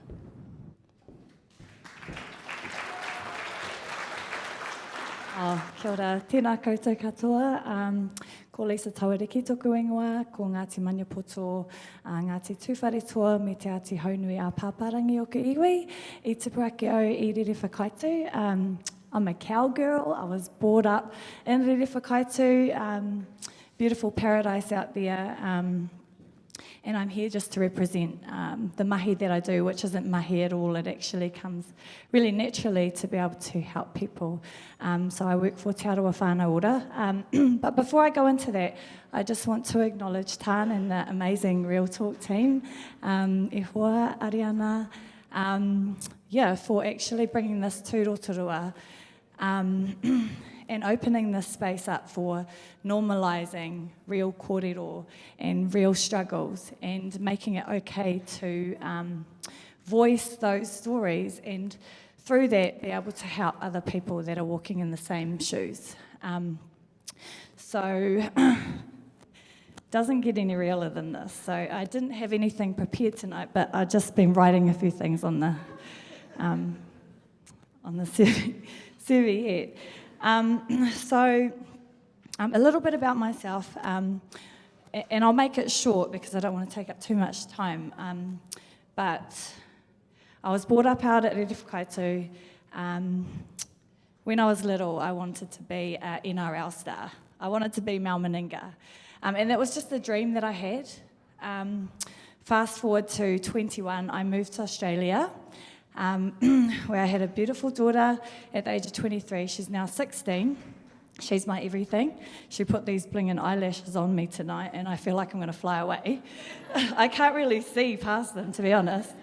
So fast forward, I went to Australia, and along the way, obviously, you know, we all go through struggles, and I went through struggles with abusive relationships and all sorts of things, you know, physical, emotional, mental abuse, everything like that. And I guess through that, it just made me more resilient to achieve the goals. But having my baby, that was my taonga, she was my everything, and she was my drive to keep going. So then, when I was in Australia, I ended up achieving my goal and playing NRL over there. So I played for the Sharks in Cronulla. I also played lingerie gridiron. So yeah, went above and beyond what I ever thought was possible. This young girl from Rere Whakaitu over there in lingerie playing gridiron. It sounds stupid, but it was really amazing. And then fast forward to 2019, my 12-year-old at the time said, "Mum, I want to go home." And I said, "Why?" She says, "Oh, I'm lonely." I says, "But you've got your papa here." We went together. But she had her papa, her koro, her brothers, and like an amazing lifestyle over there. And it took me a while to agree to bringing her home. She said, "I just want to be with whānau, I want to be with my cousins." And so I'm really happy to be standing here today because of her. She brought me home, and to be able to do the mahi that I do and help. So that's why I'm here, that's who I am. Here to talk about Te Arawa Whānau Ora. So we're a Māori health organisation. Does everyone in here know where the Raka Mall is? Can I see a show of hands? Engata la. So we're actually situated opposite Raka Mall. And we have, so like a lot of the other amazing organisations in Rotorua, we're all in the same waka. We're all here to just try and help our people to thrive and to aspire to their goals and aspirations. So we have a team. Our services are free. So we've got a team of amazing kaimahi with lived experience, which we know is so valuable to be able to connect to people and walk in their shoes and understand where they're coming from, to hear their voice, and then to be able to offer solutions and support and navigate them to wherever they need to go, to bring the right people into their lives and the right experiences to try and help them reach their goals. So we have counsellors, we have holistic practitioners, midi, a beautiful team who will walk alongside you and just help you achieve your goals. And so, yeah, that's our team over here. I actually want to mahi to our CE, Paula, and our team, Amanda, for bringing these services into Te Arawa Whānau Ora. We are growing, but above all, like, it takes a collaboration, right? So we're all about that collab, and that's what brings me here, collaborating with you beautiful people, to get the message out there that it's actually okay to reach out for help, especially for our rangatahi. You know, like, we've all been through stuff and we can relate to what Izzy's been through, and, you know, so we're all here to just make it okay to reach out for help. And yeah, don't be shy. If you see any of us, just approach us. We're all approachable, and yeah, there's no bias, anybody can come in our doors for support. So yeah, that's about it. Yeah, kia ora. Kia ora, thank you, Lisa. We need more people like that in our community, I feel, and there is space for plenty of them, and I love what you shared, Lisa, about collaboration, because that's what this is about. Just collaborating together to bring more light into the world, right? Hey. So, moving on, whānau, we've got another prize. Now this one, Dose & Co. You may or may not know, this is a skincare product which enables you to maintain your youth from the inside out. And so this is for our 25 plus, okay? 25 plus. We're gonna give this to you guys. And so this one is not really related to the product itself, but I would love anyone, actually, I'm gonna calm down.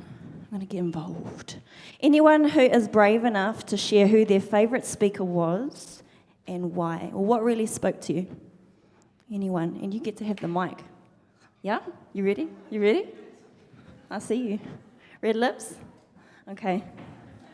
Favourite speaker and why? Oh, kia ora, my name is Tamika. My favourite speaker so far has been Izzy, her experience...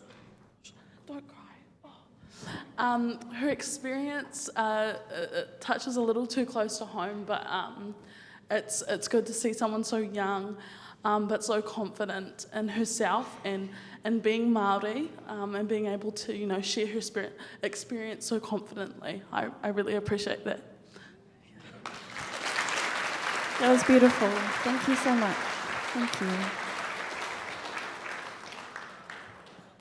I just want to sort of thank you so much for sharing that. That's powerful. And I just wanted to share, whānau, when I had a kōrero with Izzy to share about, you know, to sort of find out what she's going to talk about, I had to I reminded you, I was like, Izzy, you know, you've got to share your story, and you don't realise how, well, she already knew she was going to do that, but what I mean by sharing your story, you just don't know what impact that's going to create. You don't know the ripple effect of sharing your story. And we sometimes downplay. One thing that I noticed in what Izzy was sharing as well is that we go, oh, you know, my story's not as bad as that person, or I haven't been through as much, and we downplay our experiences. But if our experiences have shifted who we are authentically, they matter, and they need to be acknowledged. And so thank you so much for sharing your whakaaro on that, and for Izzy for being brave enough to share hers as well. So whānau, before we move into our kai, a little snacks, we're going to bring up our kai whakahaere. This beautiful, stunning woman. She is the woman who created Real Talk, and she has something special to share with you guys.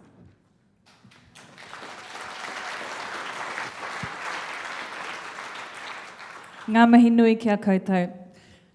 Ko te whainga o te kaupapa Real Talk, kia ora ai tō tātou tinana, kia ora ai tō tātou hinengaro, kia tau ai tō tātou wairua. Now, when we first started, I just thought I'd tell you a little story about, well, the speaker is pretty...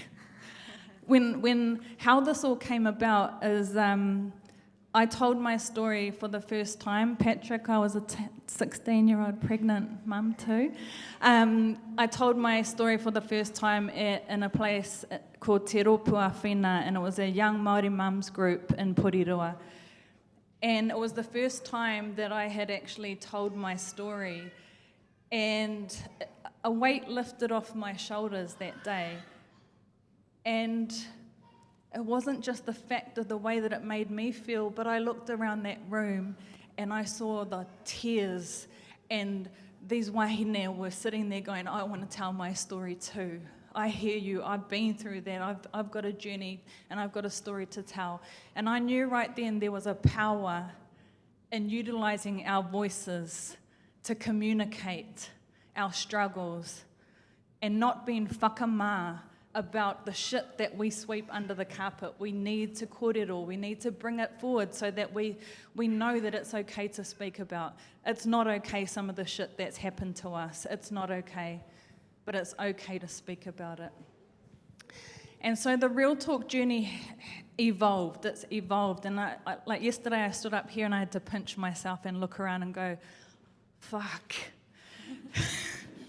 And I had a moment to myself because, you know, it started off in this room with these wahine, and now to look at you all here, like you chose to be here on a Saturday evening. You gave us your time.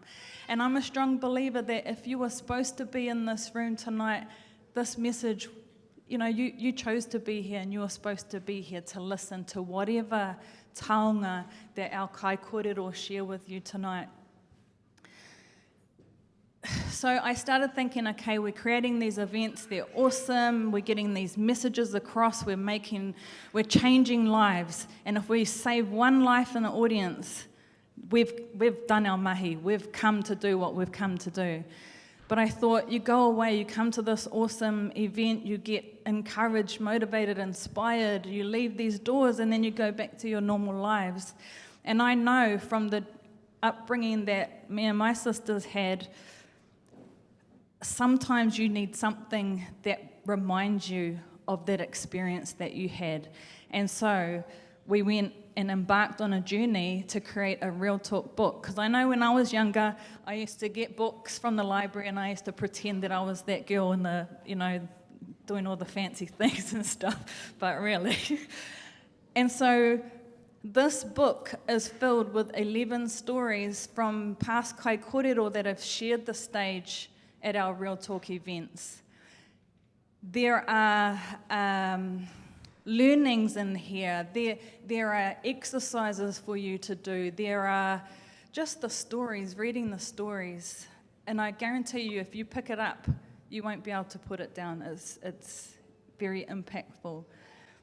And what I want to share, my taonga for you, our taonga for you, rangatahi in the audience tonight, is that these books retail for $29, and we've been running a program that if you,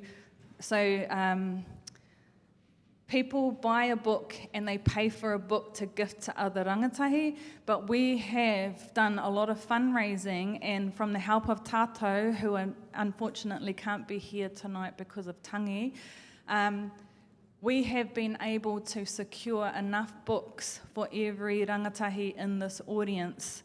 So put your hand up if you've got a rangatahi ticket, and the girls will come around and give you your own copy of this puka puka so that you can take away tonight.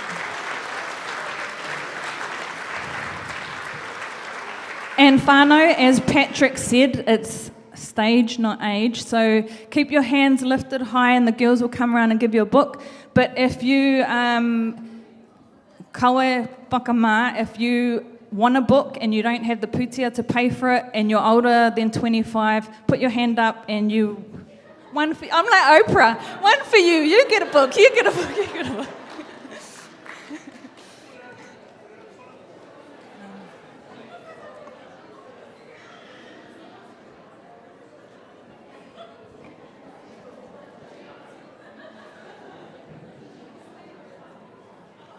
We need more book giver-outers. Livy, Ngaio, get some books, help. Get the books out, Renee.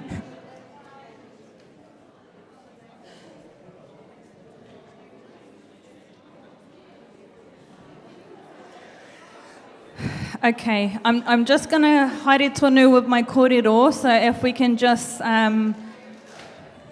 turi, but keep your hands raised so that you can get your puka. Now, the purpose of my kōrero tonight, and it was only supposed to be short, but here we are. The purpose of my kōrero tonight is to talk about this handsome fella, Sian Ngāngeko Thompson. I whānau mai ia ki Rotorua. Funny, handsome, cheeky, talented, musically talented, physically talented. Everything he put his hand to, like, just excelled.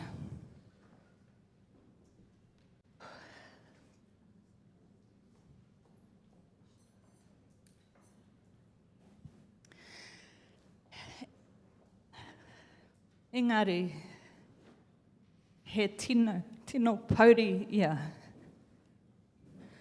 He tino mai tōna nākau. I mati ia, whakamomori. So on the 11th of October 2017, Sian Thompson, kaore e taia e ia he patua te taniwha. He took his life. And his mama, Kiri, haere mai ki konei.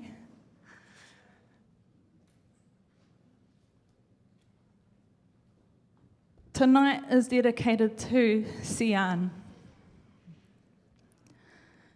And all the other whānau, all the other rangatahi that we have, that we know, that we love, that we have lost. 650 people every year in our country commit suicide.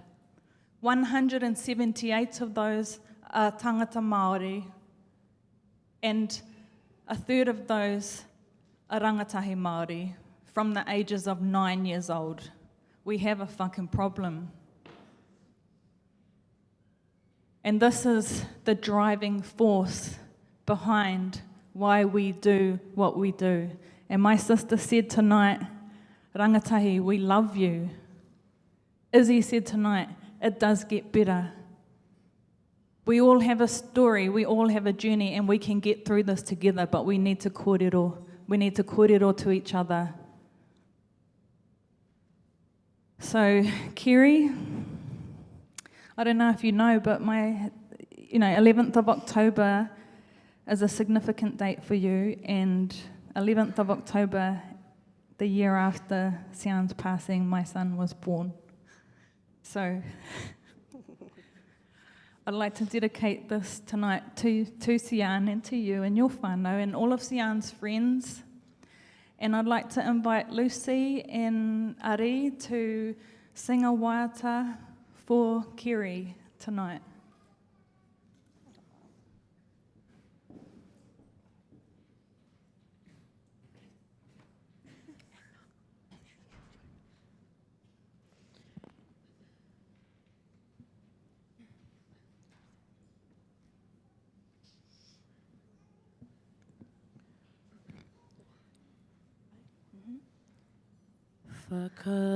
Whakarongo ki te tangi o te iwi nei. E kore ware, koe te hunga.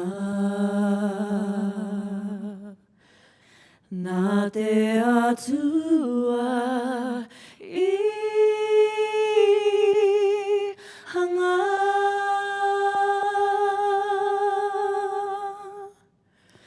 ko ihu te kai whakaora o te ao katoa.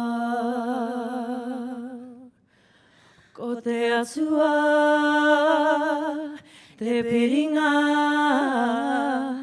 Koia te kaihanga. Wairua tapu, homai te ha te ora. Ka hiki ngā kuringa, kia whakamoemeti, kia tuwhera. Tōku reo ki te rangi. Hallelujah, kororia, honore ki tō ingoa te pū. Tō ingoa te pū.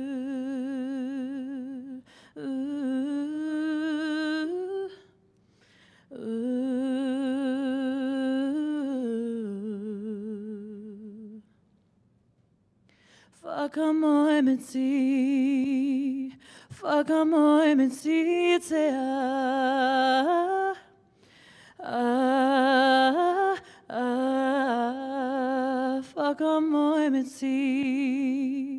whakamoemeti te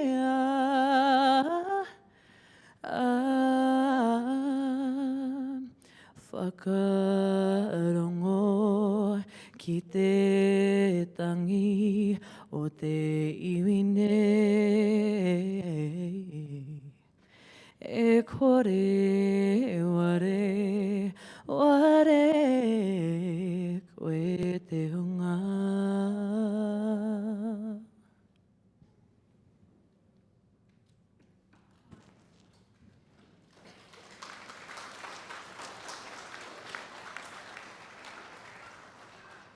Thank you, whānau. And so we're just going to invite Damien up for a karakia. Karakia mo te kai.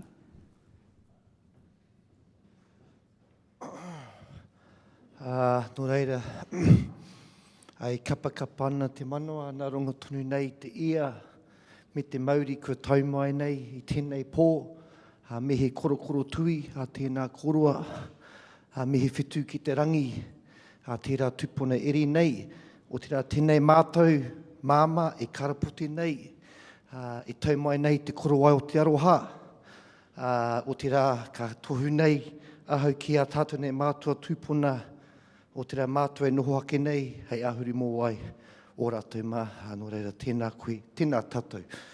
Hoi anō, kei te karanga puku, kua hao mai te kai, nō reira, he pau toko he nuku, pau toko he rangi, tuki e, ko te mū, ko te āwha, ko te mānini kai ota. He tini he rau ki runga, he tini he rau ki raro. I whai tāmore ki runga, i whai tāmore ki raro. Tēnei te pau kātu, ko te pau nō rongo, kōrongo, pai mārere, tihei mauri ora. Kia ora tātou. So this is the time, whānau, where we get to have some kai. So, have a little bit of a kōrero between yourselves and enjoy the little break. And then we will be back with... Oh, Lucy's going to sing to us too as well. Well, a little bit later maybe. Yeah? Okay. Yeah, enjoy the kai, enjoy the kōrero and the break. We will see you soon, shortly.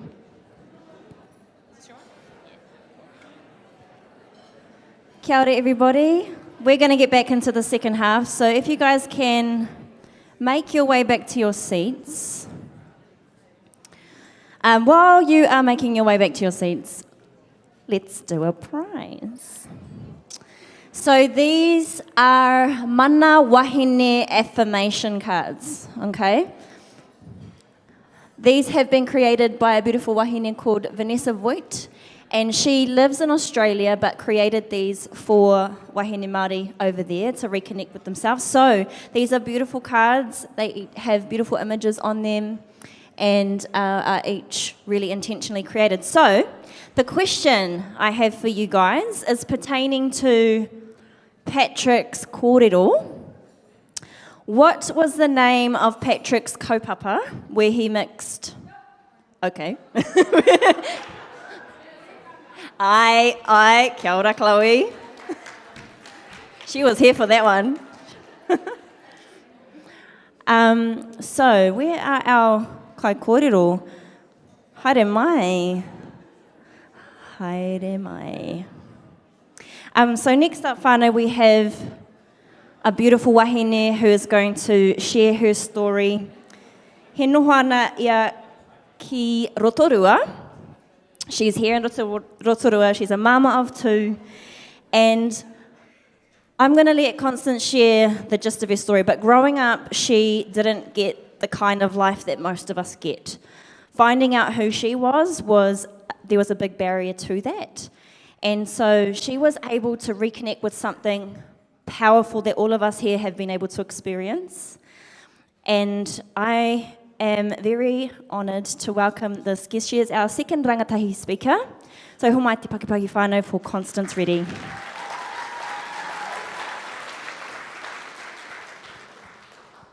Kia ora whānau. Let's get the phone opened up. Here we go. Ko hekerangi te maunga, ko waiapu te awa, ko harauta te waka, ko Ngāti Porou te iwi, ko rāhui toku koraua marae, ko hene rupi toku kuia marae. Te whānau greener hau, ko Constance toku ingoa. Kia ora and welcome to you all. Thank you for being here tonight. Thank you for making this time available to listen to all our stories and hopefully go away with some gems. For those of you who may not know about my journey, I was born in the religious cult more widely known as KŌRERO. And when I tell people where I've come from, the most common reaction I receive is, "Wow, I never would have guessed. You seem so normal." Although I take this as a compliment, it only speaks to the journey and how far I've come along it. This is my oldest sister. I'm the baby. That's not me. I'm the baby in this photo. We do look very similar though. But as to give you the full picture, we must start from the beginning. We all start life the same way, as a child.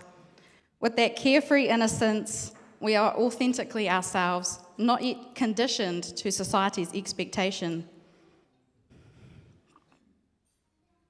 I'm the littlest person in this photo, and these are a few of my siblings. I have 12 siblings in total. We are sheltered as children from the gravity of the world, and in contrast, our eyes are only bright with hope for the future. Ain't I cute?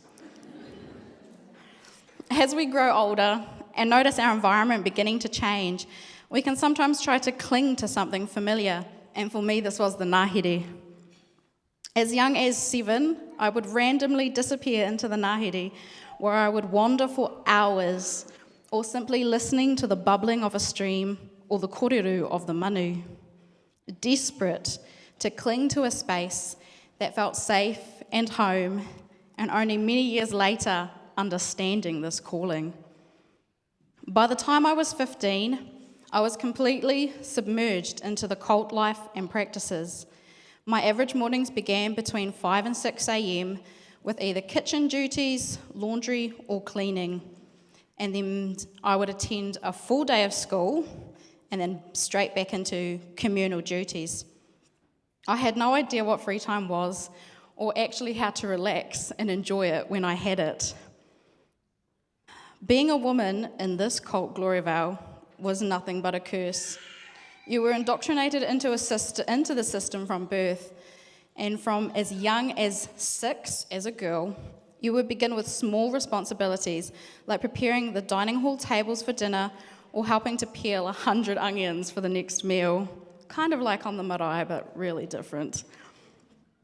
6 was also the age that we began to wear a head covering, and breakfast and dinner were communally held meals, and at both we would sit and listen to biblical teachings, open to exclusive leadership interpretation, Women were not allowed to speak on such matters, disagree, or even voice their own opinion. Those seen to raise questions were perceived as ungodly sinners in need of repentance and unwilling to submit to the elders. This is two of my younger siblings, my sister Joyful on that side, and my little brother David on this side. It's me in the middle.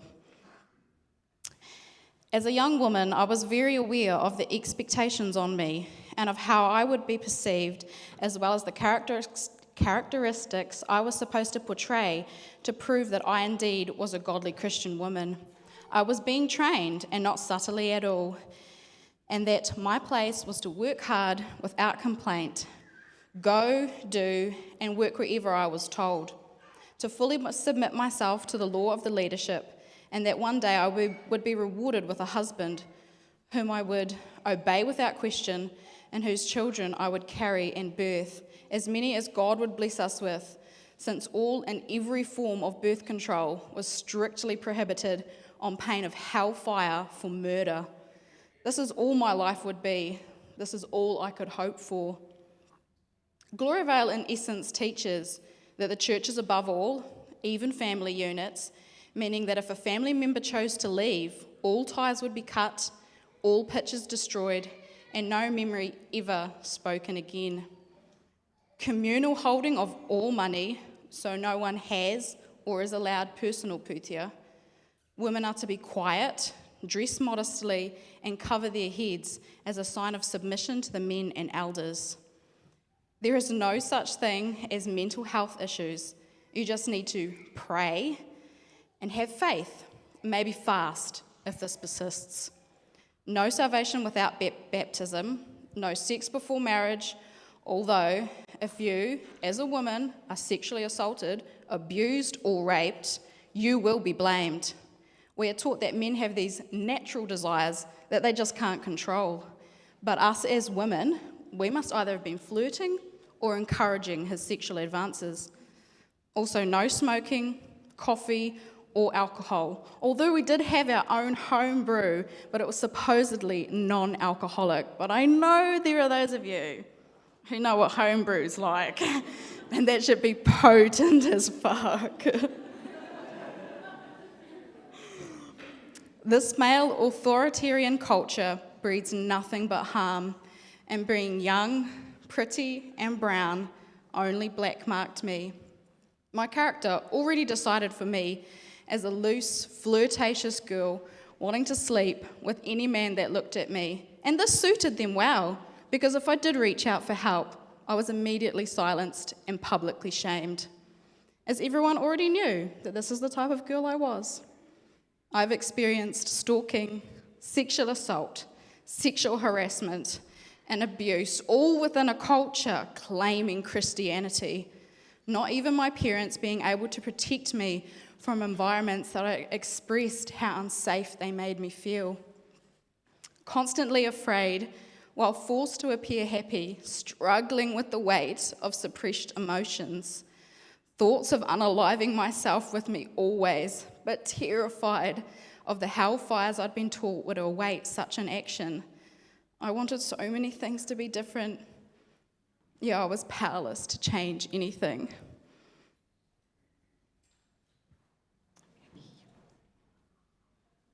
The little girl in the blue is my youngest sister.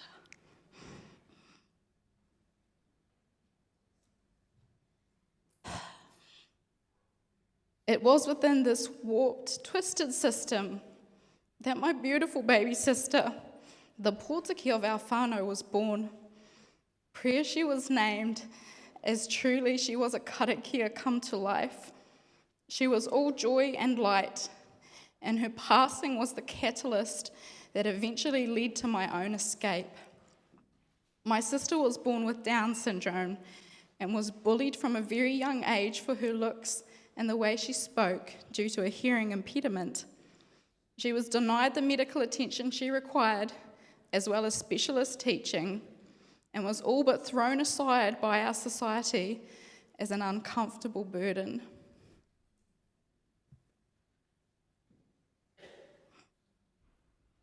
She passed away tragically, choking to death in a room where the connecting pin for the door handles had been removed, and precious minutes lost as emergency help tried to scramble in through a window.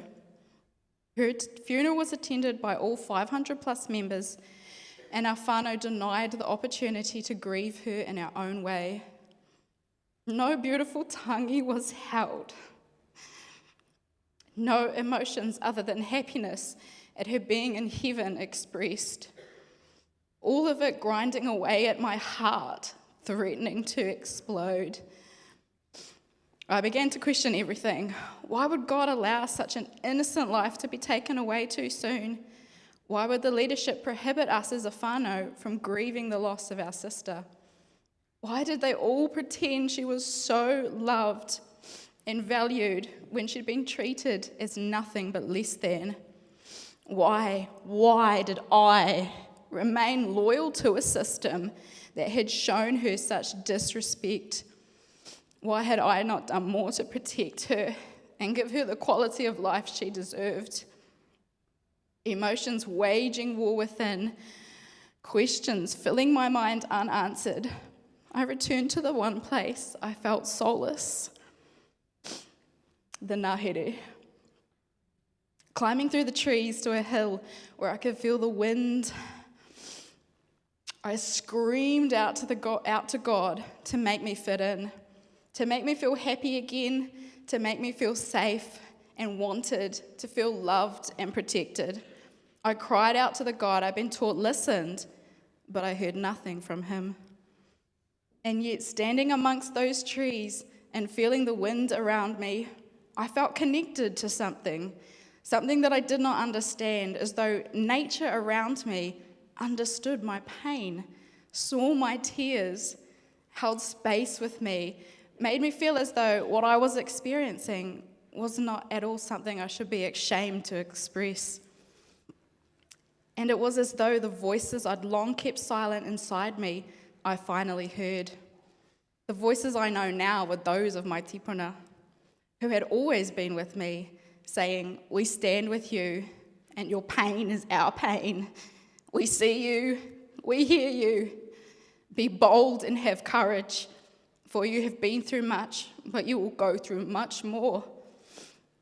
And so late one night, after an emotionally draining meeting with several of the leaders, of which there'd been many in the year following my sister's passing, all with the aim to convince me to move on, to forgive those responsible for their negligence in regards to the door handle. Undoubtedly, I'd get very upset. I loved my sister. I missed her terribly. I blamed myself for not doing more, and I was appalled at their lack of care and accountability. Their smirking faces taunting me with, "No need to get carried away like a Māori woman." And for the first time in my existence, and after years of racist insults and abuse, I stood up to these men instead of remaining quiet and calm. "What do you want me to do?" I shouted loud enough to quiet the room. "If you drain the blood from my veins, you would not make me any less Māori."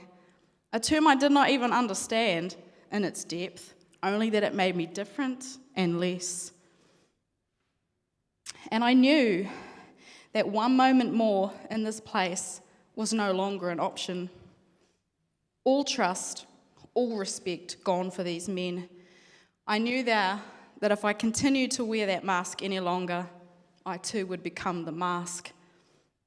My plan was simple enough. I'd steal a bicycle and cycle to the nearest farm, 20k or so further up the valley from where we were, to a farmer I knew had helped other people.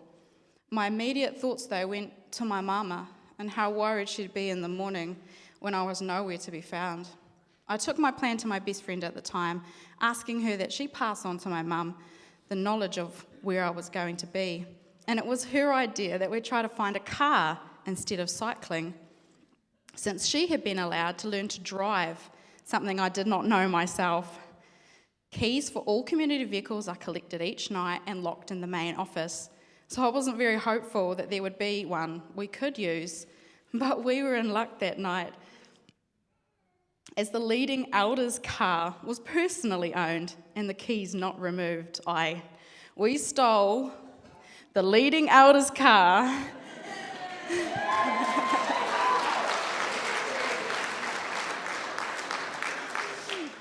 and managed to make it past the nightly gate watch that parks up on the bridge, all the way to safety. To conceal my whereabouts and her involvement in my escape, my friend returned promptly with the car. Relieved, excited, and anxious, hardly sleeping that night, knowing now that my path was forever changed. The next 6 months were a process of getting necessary things to live in the outside world. ID, bank accounts, closing the account that had been opened with the cult, one that I never had access to, and opening one I had full access to. Moving to the North Island to live with one of my mum's sisters, who I'd met at my sister's passing. Finally getting my learner's license. But amongst all the new, the excitement and change, I was deeply grieving the loss of my family and friends and the familiarity of all I'd known. I'd grown up sharing a room with all my siblings and parents, and now in one all alone. Sitting alone in darkness, crying. Oh, wait, I've missed it. Crying out of loneliness. I was living with whānau now, but I didn't know them. And sadly, because of everything I'd previously lived through, could not trust them. I knew how much it hurt them to see this, and I know they genuinely loved and cared for me, but I just didn't know what to do, and I felt so lost. It was at this time that I met the father of my children, a tall, brown Samoan, and his large family, who were very devoted to their church. And it was such a familiar feeling. I knew how to act in a church environment. I knew how to fit in. And it reminded me of all that I was grieving the loss of. And I unknowingly stepped right back into a parallel existence of the one I just left. Over the next 2 years, I had married that tall brown Samoan and welcomed 2 precious souls into this world. I attended church every week, was part of the band, and also a Sunday school teacher. The perfect church wifey. The mask I'd vowed never to wear again had once again found a place across my face, and the toxic, abusive environment I'd promised I'd never bring children into, I was now raising my own. Again, I was loyal to relationships and an environment that were holding me back, that were hurting me. Emotionally, mentally, and spiritually. None of it, I believe, was intentional, nor do I blame anyone. These were things I was allowing. These were things I was responsible for changing. So what starts the change? What moment takes place when your mind just clicks? For me, it was taking radical responsibility for my life. I was allowing myself to be disrespected this way. I was allowing my voice to be silenced, but no more. I realised that I needed to be the change I wanted to see, that I alone was responsible for my happiness, my healing, and only I could decide how best to do that. Just for context, these are my 2 beautiful little boys. I made the decision, and not an easy one, to separate from my husband, who was at the time in Samoa, stranded due to COVID. I'd been financially supporting him for almost a year on top of my own bills, rent, and full-time care of our boys, aged 1 and 5 months old. With very little support and no financial support, the toll had become too high for me to continue to pay, and it was now time to focus on myself, to give back what I gave so readily to others, my time and my energy. Because yes, I had been shaped by the things I had experienced, but they did not define me. They did not define who I was or what I was capable of becoming. I am so much more than my pain. The only way I saw for me to grow and become the person I wanted to be was to take off all the masks, to peel back all the protective layers, to bravely face that woman in the mirror and acknowledge her, forgive her, love her, thank her, for she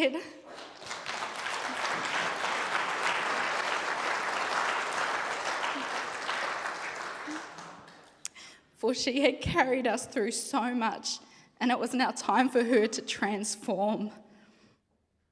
I began a journey home to myself, to the true me, the authentic me, unashamed to be myself in every way. I accepted myself for all I was and for all I was not. I stopped feeling responsible for others' perceptions of me, and I began to live instead of survive.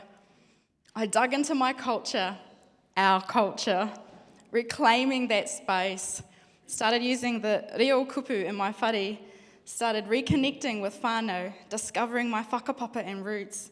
I journeyed home for the first time to the East Coast and stood on my whenua.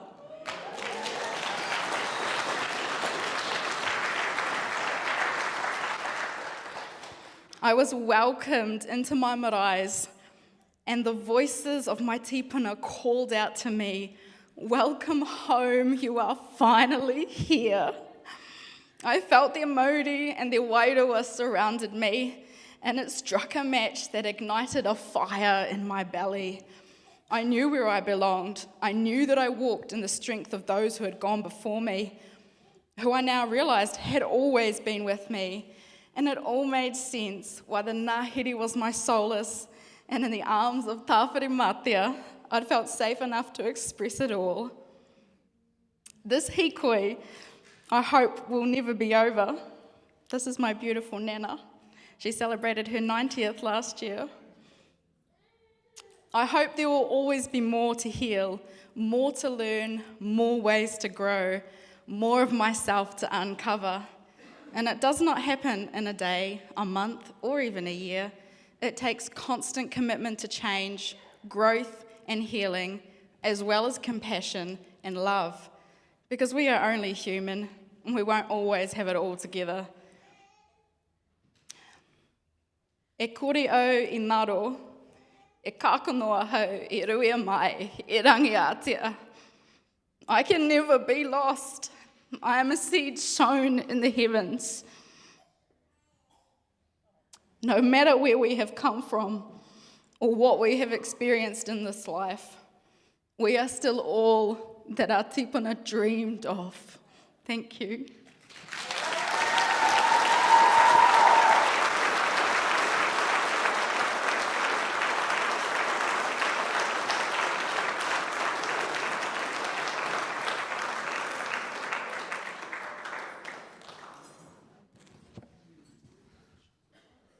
She got me. She got me good. Oh, wow.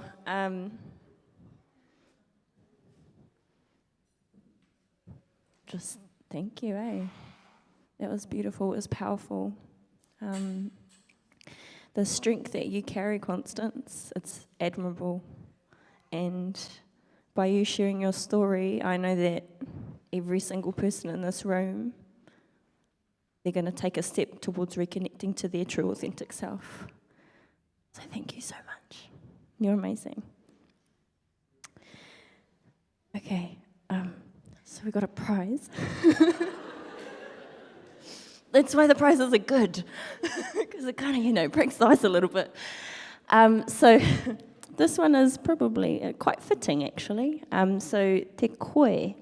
This is a beautiful yoga mat which has been inspired by the fauna and flora of Aotearoa. And so, I might need a tissue, my nose is a bit snuffly. They got me. So this one here, beautiful, beautiful little taonga from te koe. And so the question that I have for you guys, and I guess this is for those that are wanting to explore yoga or those that are wanting to reconnect with themselves on a physical level, is just name for me one yoga pose. Who said it? That was loud and clear, so whoever said downward dog. Great choice. Great choice.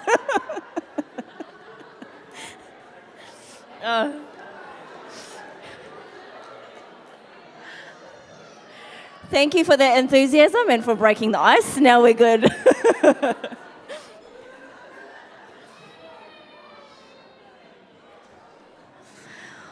All right, whānau. So next up we have a powerful mana wahine who is, she packs a punch, this one. I have had the honour of being able to spend some time with this beautiful wahine. We've done 4 shows together. I've seen her evolve so much. She is a powerful woman. She carries intention, and she has a massive heart for connecting our wahine to te taiao. And she has a kaupapa called Wahine Toa Hunting. She's going to be sharing a little bit about that and just a little bit about her journey. And she addresses some real shit in this kōrero that she's about to share. So buckle up, whānau, because she comes with some fire. Pania Te Paiho.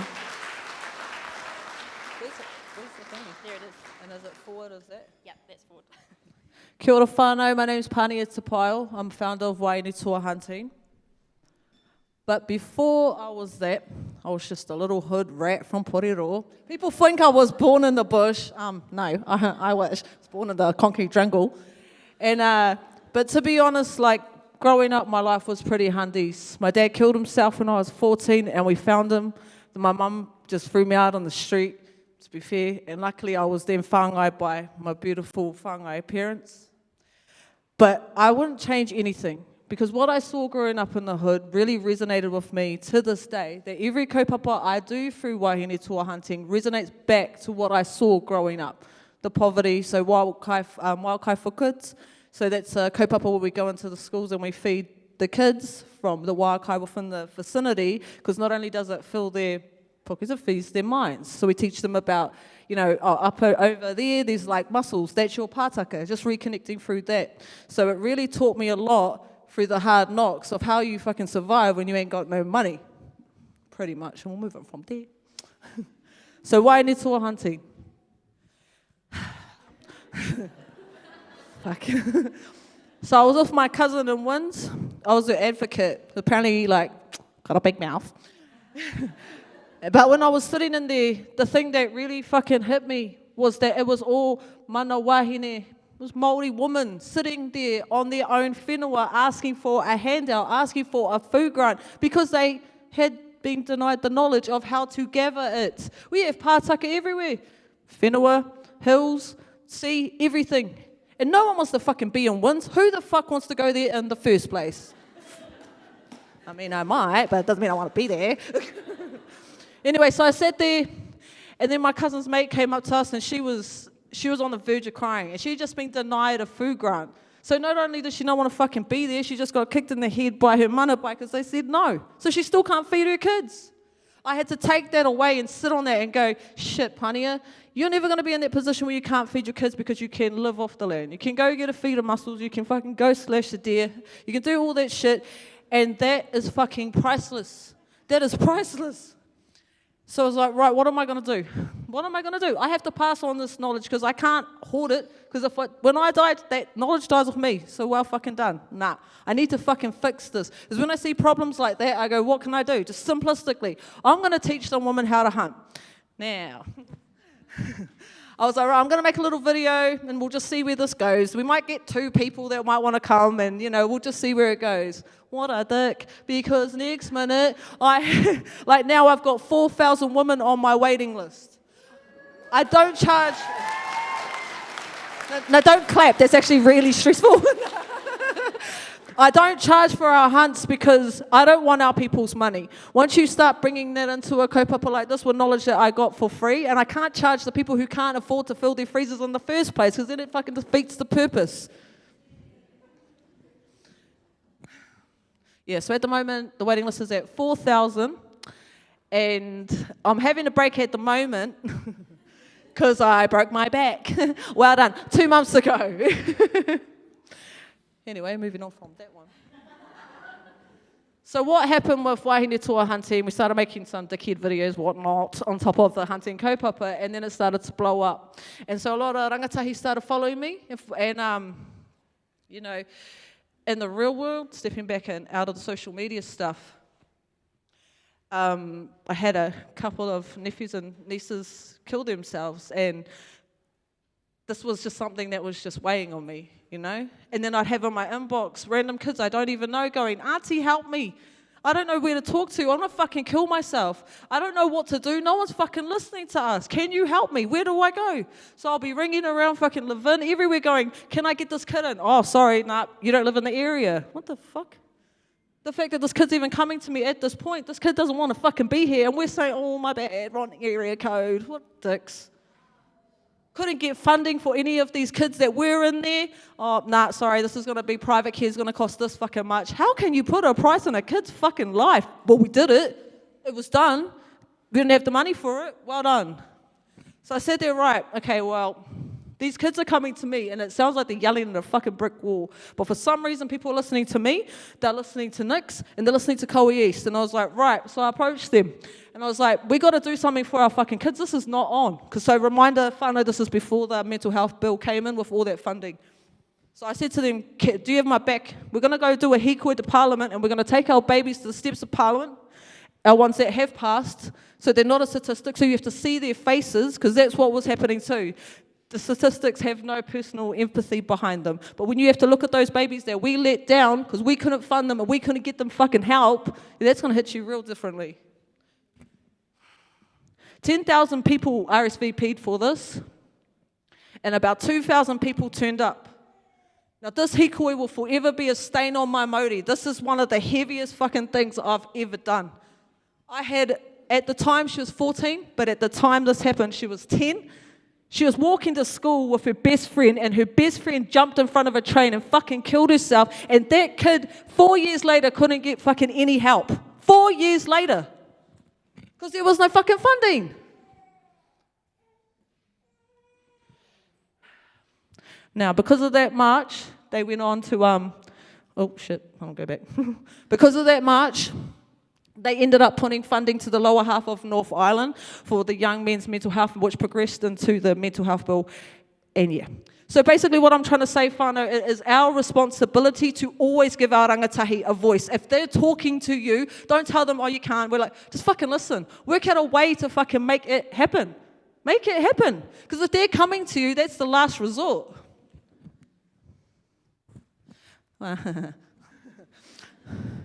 Now, see these photos here? Fuck, tough. Right? Hey, tough. Nah. See, because when I look at these photos, I don't see fucking all the rah-de-rah, fucking wank-wank, razzle-dazzle, what's happening here. I see every single thing that I've done there. I didn't actually enjoy it or was invested in it because I was drinking too fucking much. I have skipped kaupapas now, by the way, catch up. So I was drinking too fucking much.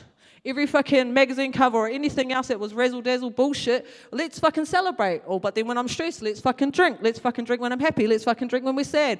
And then that's what was happening, is my drinking was getting into some next level bullshit, fucking just ridiculousness. Then I met this guy.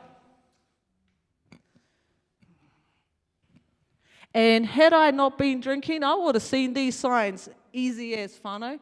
I would have seen the signs that led up to me getting a hiding about 3 months ago. My nose is still fractured.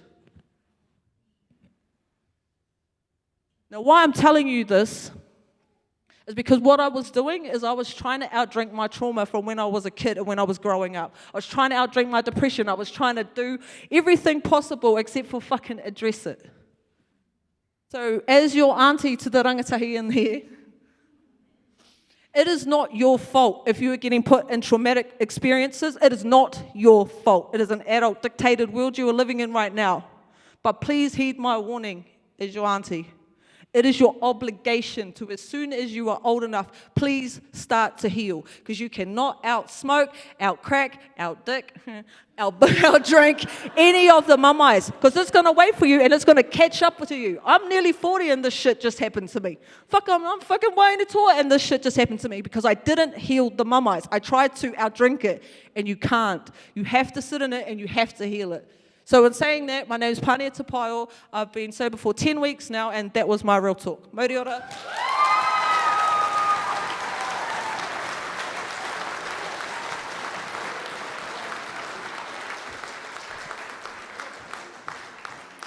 I told you she'd bring it. I told you. That was powerful. And thank you, Pania, for sharing from such a space of vulnerability and for something that is so raw right now as well. It is what it is. She dropped the mic. So thank you so much. So next, whānau, we have another prize. And this is I don't know how to say it, swandi. Obviously, I'm not part of that kaupapa enough. However, great for picnics and all of that jazz. So whānau, if you are interested in this prize, the question that I have for you is... Okay, this one's actually a riddle. Okay, I got a riddle for you. A couple went down to Lake Rotorua to have a nice little picnic. They have 5 sons, and each son has 7 sisters. Each sister has 3 pepe. How many people went down to the picnic? Yo. All right, you got it. It's 2. It's 2. It was over there. Who said 2? Yep, that's for you. A couple went down to Lake Rotorua for the picnic. They just have heaps of whānau. All right, moving on. Our final speaker for this evening, Mr. Tangaroa Walker. So whānau, this man here is, again, another powerful human being. Speaking with him a few months ago, we had a little kōrero about what it is he was going to share, and what I really deeply heard from what he had to say to me is that he has a heart for his people, that he is also pretty witty, pretty entertaining, and he uses that gift of connection through education to be able to empower his people through the likes of farming and industries alike. And so as you are listening to this kōrero, you will hear a theme coming through, and this is all about following your North Star.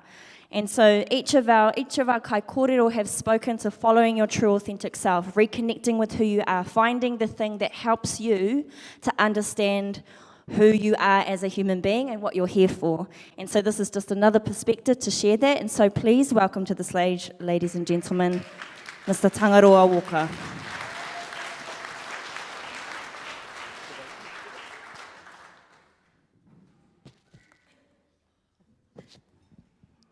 Kia ora whānau.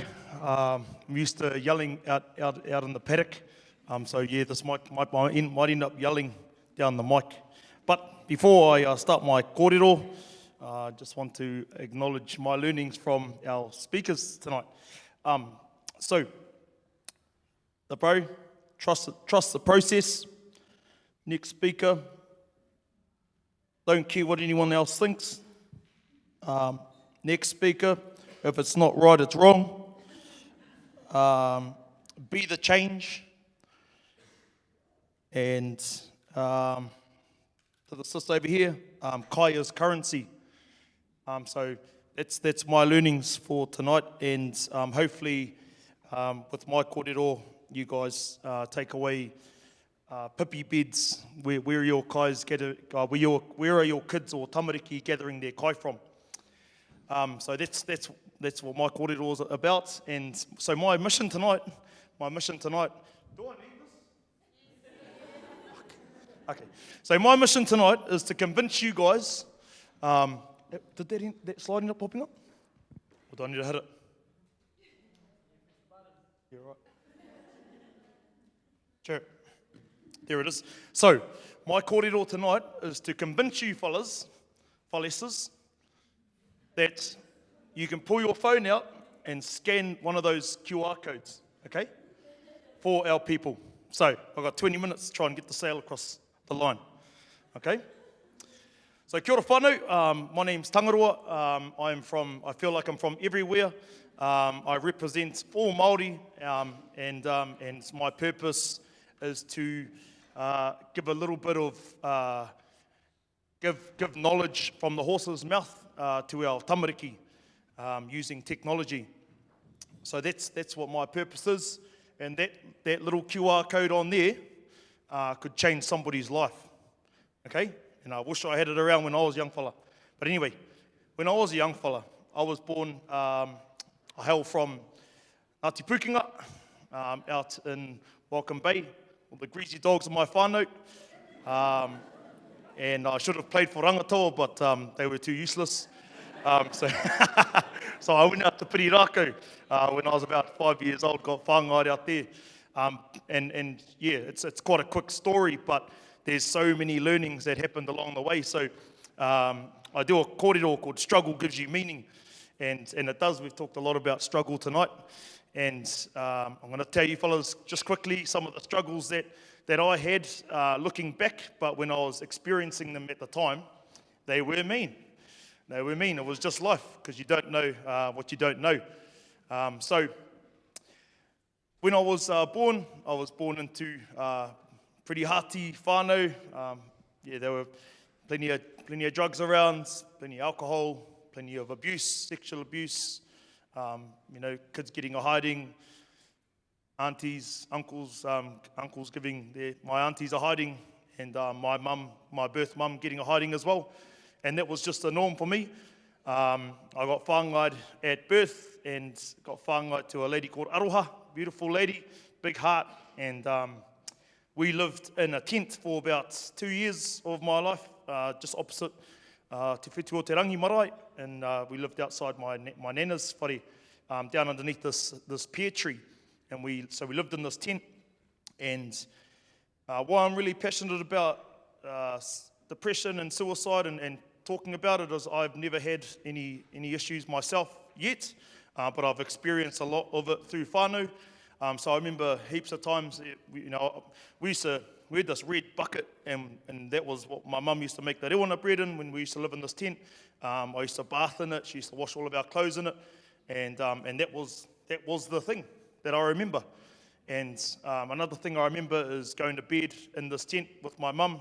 I would have been 2-3 years old, and I used to wonder why mum always had bleeding wrists all the time. And so mum used to sleep with a knife under her pillow, and she used to put me to sleep and then go and cut her wrists. And I remember sitting with mum quite a few times, and she'd be obviously crying because she was an alcoholic, used to abuse drugs and try and suppress her feelings.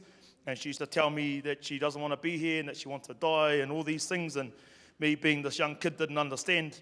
But I remember her saying to me, "You're the reason I'm still here, son." And it was, haven't spoken about that before, so yeah, might get a bit of a tear. But when she used to say that to me, I used to be like, "Oh, it's all right, mum. Everything's going to be fine." And so, yeah, we moved out of the tent, and we got because camping's mean, right? But it ain't mean when you do it for 2 bloody years. And so, mum we ended up moving out and living in this shed. Yeah, upgrade, eh? Fuck mean. Cha, I'll just go run the jug with no power. And then, so we went and stayed in the shed. And so we actually stayed in, before I was 6 years old, we stayed in 16 different sheds and little flats and stuff before I was 6. An incident happened where my mum, we were in one of these sheds, and mum come into the room, and I heard this knock on the door, and I was getting looked after by my cousins actually, Evelyn and Jeanette, and they were looking after me. And mum come in the door about 5 o'clock in the morning, went to the door, and mum had like blood pouring from her head, and she'd gone through the front windscreen of her car that she'd borrowed, before it used to shatter. It just used to like pop open, and She went through and got scalped on the way back. And so at the time it was a big struggle, but it gave me meaning because my auntie then come into the scene and seen how we were living and whatnot, and she ended up adopting me for the second time. So that was my third whānau, and that's when I moved out to Pirirako, out to Tupuna, up in Whakamarama, and I'd been through, that was my sixth school that I went to.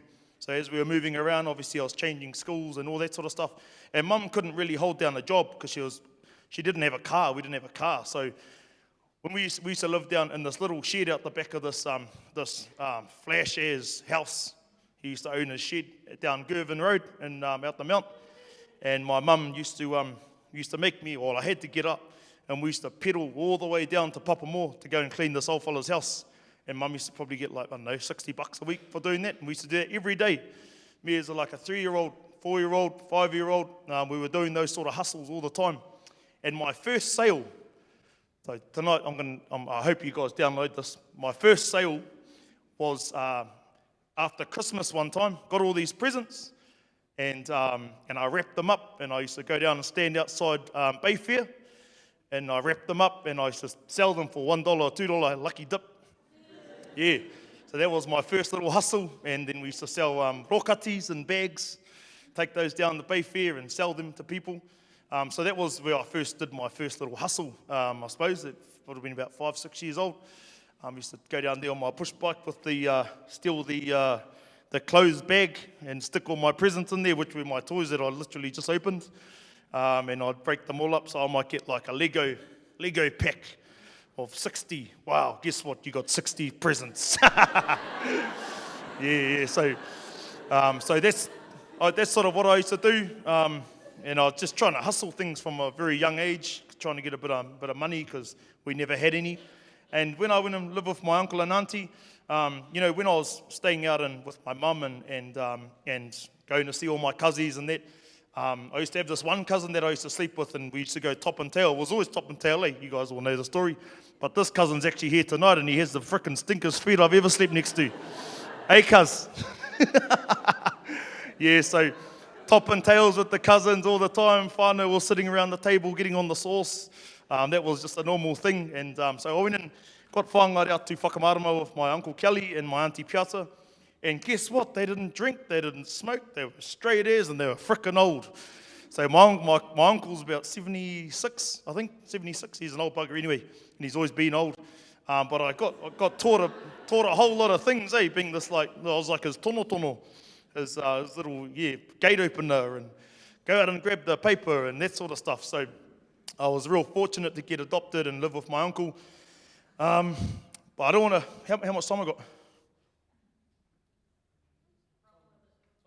Oh yeah, sweet.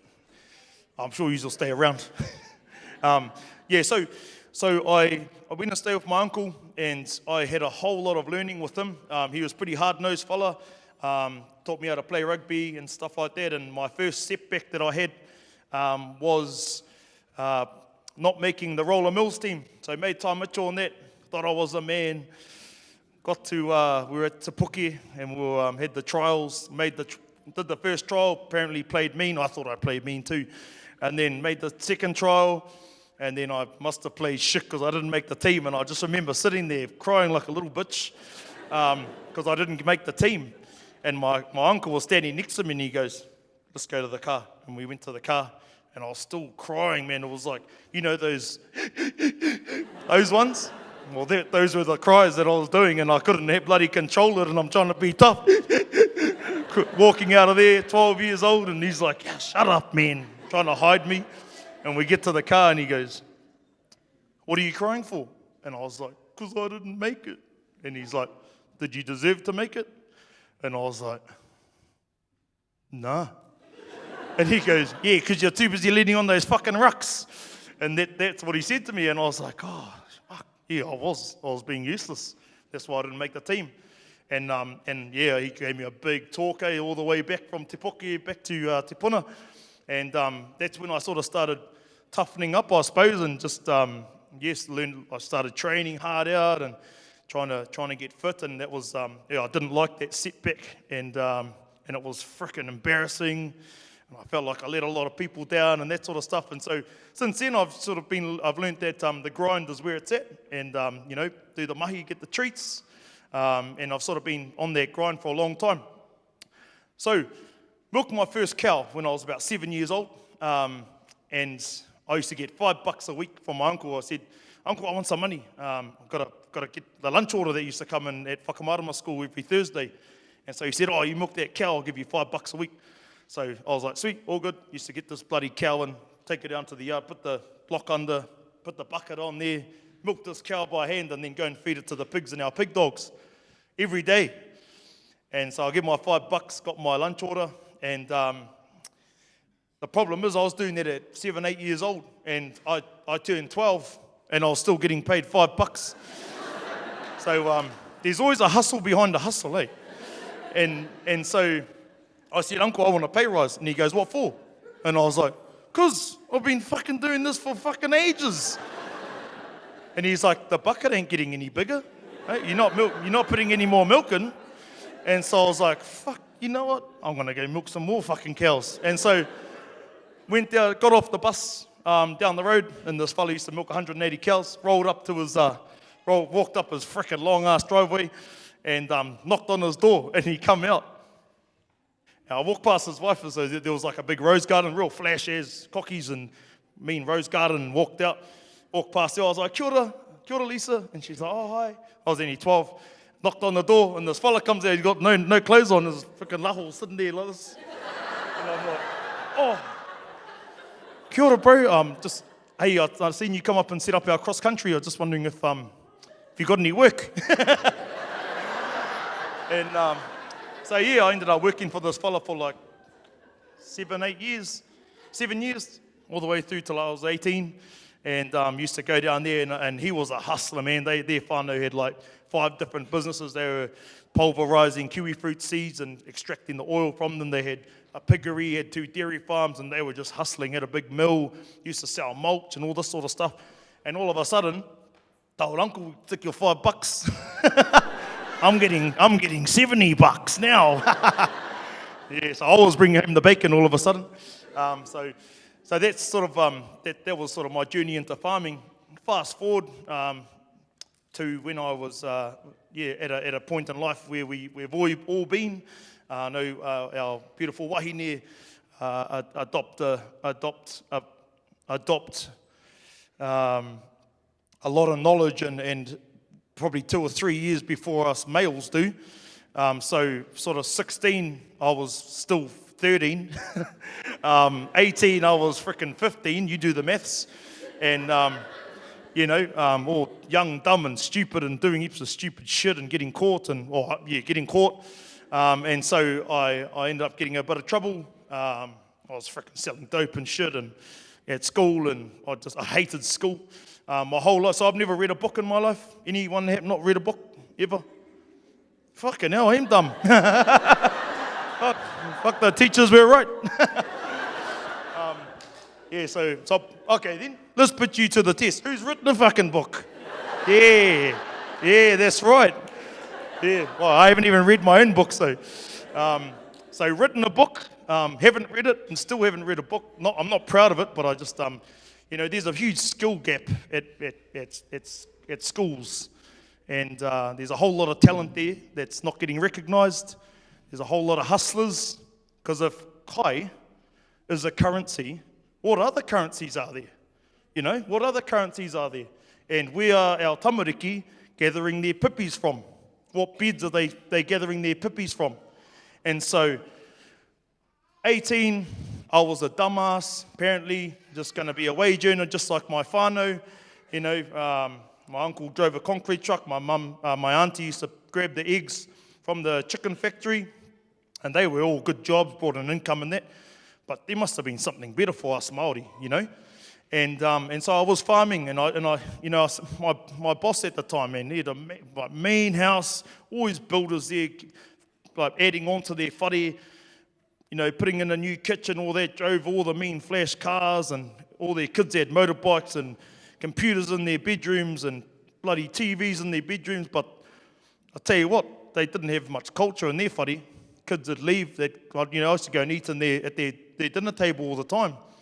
And it was really hard for a parent to make the kid want to do something that they needed to do, because there's no meaning behind things, you know, they haven't had the struggle. And so here I am with all the struggle and understand the meaning and value of things because I've had those struggles. How do we try and give our kids that meaning? And so all of our kids have that meaning. You know, they've all got the struggle, they've all got the meaning, but now they need a tool. They need a tool. So there's the fucking tool now. Pull your phones out, hurry up. So, no, actual, hurry up. Pull them out. So anyway, where the hell was I going? So I went down to Southland, and I wanted to go down there because I said to my boss when we were milking that I want to be successful, and how do I do it? And he said to me that you need to go to where the grass grows the cheapest. And I said, where's that? And he said, Southland. And I wasn't brought up with tech. We didn't have a PlayStation because my uncle was frickin' 77 years old. We didn't have a cell phone, and so I went over to his whare and Googled Southland.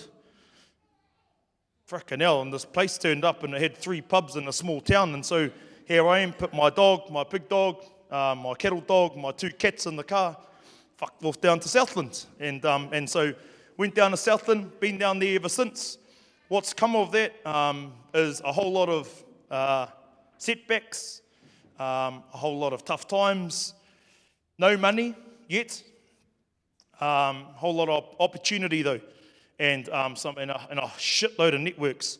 So I was an inaugural winner of the Yahoo Whenua Young Māori Farmer of the Year, and I'm frickin' proud of it.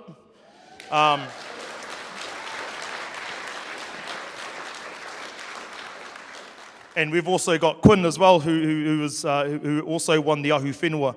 The reason that I'm proud of what I won then is because it gave me a stage to stand on and say to people that we need to change the way that we're frickin' doing things. We need to start adopting technology so that we can share knowledge virally in a meaningful way that our people can connect with. If we're spending 4.5 to 6 hours a day on our cellular devices, then why aren't we giving knowledge in those spaces? So pull your phones out, scan the code.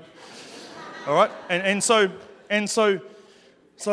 I've been on this mission since 2012, since I won the Yahoo Whenua, to try and build a social media platform, and I didn't even know what the hell that is. There's no course to do. There's no right way or wrong way of doing it, as you guys all know.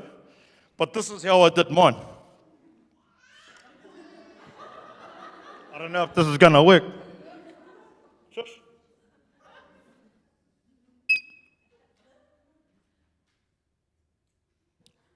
And that's how I did it. Actual. So I went to rugby and got my fucking teeth knocked out, come home, did a social media video like that, went viral, started a page called Farm for Life. I'd fucking cracked it. And when I say I had cracked it, I don't mean that in a way that, I can be this famous guy or something, because everyone sort of sees us as these people, you know, there's that guy now, especially our own people. You know, you guys look at us, I don't know, not naming anyone, but some of us look, he thinks he's a fucking man now. Well, he is the man, bro. You know, he is the man. He's always been the man, and so are you. And so I built this, I've been on a mission to build this social media page so that I can build enough following so that the people, and when I say the people, I mean the people who pull the strings, can start having a bit of respect for who I am and what I stand for. And so I've had to build this platform. And so I've got a quarter of a million followers now. We get over 1 million, no, not over the last 3 months, we haven't hit it. We've been back. But we normally get over 1 million views a month through all of our videos, or the videos that I put up. And the reason that this is important to me is because now next week I'll be going to my 4th meeting in Parliament with somebody who's hopefully going to pull a bloody string. So everyone out here who's working in the education space or can help me try and get this QR code spread widely, the reason that this is important for me and our people is because I've been grinding for a freaking long time now, last 3 years. I've got an awesome person to back me with the moolah, because I had none. And we've been able to build this online video learning platform that gives NZQA qualifications. And so what we've got there, you've got a QR code, right? And so if you fellas pull your phones out, surely I convince you now, do it. If you don't do it for you, do it for your kids. And so scan the code, download the app, and the app, the process is, this is just, at the moment, I'm just doing dairy because that's all I know, but I want this to go over all industries. We're working on forestry right now. We're going to be working on sheep and beef, and then further on, we're going to work on fisheries, okay? And what this is here, what you can see there, and you'll see it if you download it. Actually, I won't tell you so you can download it. Nah. What it is, whānau, is you download the app, and it literally tracks the learning. So we've got professionals in, vets, the top people in the dairy industry, occupying their space within this learning platform. I go out there for my videography team. We shoot the content. It's live. We're working with real cows, if you're into sheep and beef, working with real sheep, real hand pieces, and we're literally working with people that actually do the bloody work, that are actually out there and experience the shit. So if I've got to go out there and carve a cow who's half in a ditch and covered in mud and it's pitch black, pissing down rain, this young fella who wants to be somebody is going to see that, so that when he gets out there, he actually knows what to experience, you know? And so he watches the video, it tracks his learning, it saves it to his own CV. That's on a cloud base, so it's recording everything. It tracks him. Then after that, he answers a quiz. All right. After he answers that quiz, he then gets. I've got to get off. Shall I fuck off or shall I keep talking? Yeah. You can have a rest now, my cuz. So he tracks his learning. The kid answers the quiz. That gets saved to him. Once that gets saved to him, we've just started our 50 pilot program with NZQA Quals. Finally, this has been a long road, man, trying to get NZQA Quals aligned with video learning. They then get an assessment. The assessment goes through, they answer it. If you can't read or write like me, you can go voice to text. They talk into it about the quiz or the answer, or they can press play and it'll ask them the question. They talk into the phone, it writes it down for them, and then it gets pushed through to an assessor. And then the assessor marks it. And in there, whānau, I see the sis asked me about this. She said that I'm just trying to do kāngapiro. And I said, so everyone know what kāngapiro was? Rotten corn? I said, are you really got a stink ass? So anyway, kāngapiro whānau is in there. So all of that sort of shit, like the full process of how to chuck corn in the river, mash it up, get it ready for your whānau, how to put down a hangi, how to process a cattle beast, how to do mutton, how to go eeling, how to go diving. All of this stuff is in there, and it's not measured at the moment. Hey, half our kids can do it. So we're going to start aligning that. And so now, the cuzzy's got a job going. I'll say, kia ora, bro. Got any mahi? And he'll probably say, oh, yeah, what do you get up to? What do you get up to? Oh, do you want to have a look? Pull the phone out, airdrop in my CV that's live. He can jump in there, see all of the hours that I've spent watching content. He can see all the quizzes that I've brought up, so all of those there. So learning overview, wintering, processing, hub induction, colostrum cows, troughs. I know it's just dairy right now, but you guys, I'm sure you guys are all in professional spaces and can see how this thing can work for you, right? And so it tracks it. So you can see, you'll be able to jump in there, bro, see how much of the trough video I've seen, see that he's ticked off hub induction, and know that he's got NZQA quals. And so this is going to go out to, so our youngest person in the hub is 11. She's from Taranaki, and she doesn't like school. And so her auntie was in Auckland, and she brought the hub for her. This was 2 years ago, and it's already working. It's already working. And the bro Quinn, he was a personal trainer in Australia. He rang me 11 o'clock at one night, and I gave him a little bit of advice and told him about this hub that I was bringing up. Jumped onto it, and I personally think that it's very unique to get into a manager's role after 2 years or a year, eh, bro? You'd been in it farming for a year and then you went managing. 2 years, man. Managing a freaking multi-million-dollar farm. And now how many cows you on now? 1850s. This is the 3rd year, you know? And this thing isn't even finished, nowhere near finished. We're just getting started. So if you can bring someone into an industry, give them the skills to manage their farm would be worth 50 mil, right? To manage a multi-million-dollar farm with online video learning that tracks it and also gives you links through to mentors in that space, so top vets, top practitioners, like it's out the gate, man. So I hope you fellas, understand what I'm here for and realise that this thing can be the pippy bed for you and your kids and your whānau, you know, because this thing is going to go everywhere. And hope if you've got any links in to help pull some strings. So our first module inside the hub was with Hini Moeora, and we talked about mental health, and that was the first thing that we put in, because I'm really passionate about it, obviously why I'm here. So I don't know, after experiencing what I went through with my mum, that was where I wanted to start. And so in there, it's all our mental health videos, how to look after your tinana, how to look after yourself, and then we just rolled out all the content around well-being. And so it's been wicked to catch up with the bro over here, just with the product that he's got. And yeah, so that's sort of what what I'm been up to, whānau. So really appreciate you guys hanging around a little bit longer than my 20 minutes. Any questions? Can I do questions or fuck off? No.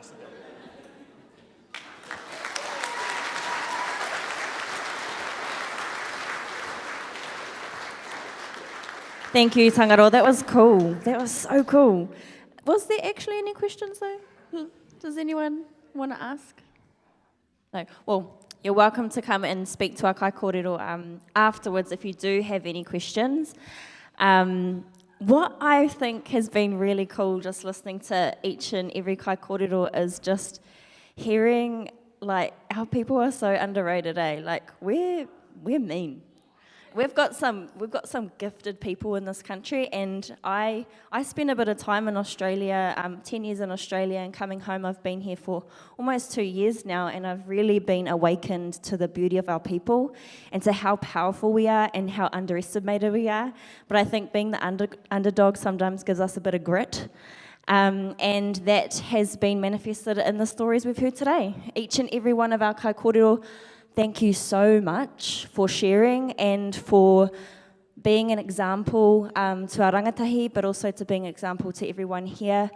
And so that, we do have a prize, another prize actually, before we move into the closure of our night. So this one here, Hivers Trends. It's Hivers with a bit of Māori flair.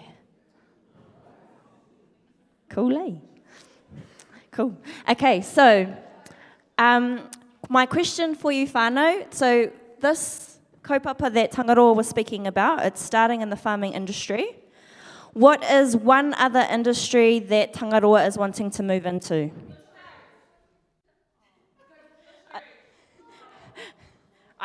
I heard forest. Okay, wait. Who what? I feel pressure. But how many teeth is Tangaroa missing? How many? How many? Who said four? Four. There we go. Sorry. I think, is there one more? Oh, no, there isn't. Okay, goodbye. All right, cool. So, again, we want to say a huge thank you to everybody who has come this evening, to all our supporters who have contributed to making this night possible. Whānau Ora, thank you for sharing and speaking to the services that you offer. Real is one of the other service providers here that has that is accessible to you guys if you want to know more information about that. So yeah, we have a lot of gratitude for those that contribute to this kaupapa when it comes to those supporters. Obviously, big clap to all of those who have been working behind the scenes, for our kai, Puya, the amazing job that you do and how you support Tania. I know that she loves you so much. And to all of our kaiawhi, you guys did an amazing job. Our speakers were the bomb, eh? They were mean. And Lucy was mean as. Love you. So I guess... Oh, and me? Oh, thanks. I had to think about, I just wanted to say one thing just to wrap this up. I had to think about, I wanted to sort of bring together, I guess, the kotahitanga pia of what this night was going to be all about. And I'm going to say this to you as a challenge. I wrote, been learning Māori, and I wrote whakatauki, and I thought this was something that you guys could sort of think about as you move about your future moving forward. So kaua e noho roa I te pō, engari me whai e te pō ka kite koe I te maramatanga ka tahi kia hihiri koe ki te puna nui o te rangi. So don't sit too long in the darkness. However, chase the darkness, and you will be enlightened or awakened to your northern star. Every single one of these people have been through dark moments. Every single one of them have experienced challenges in their life. And some of us say, I got to get away from that, or I went through all this stuff, but I'm here now. But what if we were to sort of bring the perspective that is in te pō, it is in the darkness, it is in the times when we are challenged most that we grow the most. This is what makes us who we are as people. This is what gives us the grit that we each have as individuals. And so I ask that you consider that perspective, that everything that you have been through has contributed to who you are. And as you continue to move on in your life, you will face challenges, but you have exactly what it takes to move through. Keep going, kia kaha, and you got this, all right?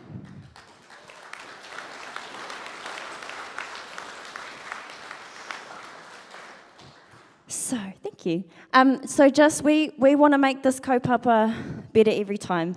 The evolution has been incredible, and what really helps is your guys' feedback. So you'll see here there is a survey. Every one of you that has purchased a ticket, please, please, please, give us your feedback so that we can improve our kaupapa and make it even better, even bigger. And yeah, so we're really, really grateful for those that do that. Again, we've got our support numbers here, so really important for anyone who felt a little bit triggered this evening or felt like they are wanting to reach out for help. Here are more service numbers as well for you guys, and we're going to leave that up there. I think we're good. Did you enjoy that? Yeah. You have fun? So just to finish up our night, we're just going to have Matua come up and do a karakia for us, just to whakatau our evening. Ka te rā tēnā tātou. Ai kia nā rā te kōrero, ruaru ngā kupu, hohoni rā te whakaaro, ho anō ko ngā pū kōrero kei wānganui a tātou I tēnei pō, e hoa mā ina kē te oro te tangata, hu kei konei. Hoi anō, ko tāku noa e tautoko nei, e whakakape ake tēnei āhuatango te pō nui, te pō roa, te pō tangotango, nō reira.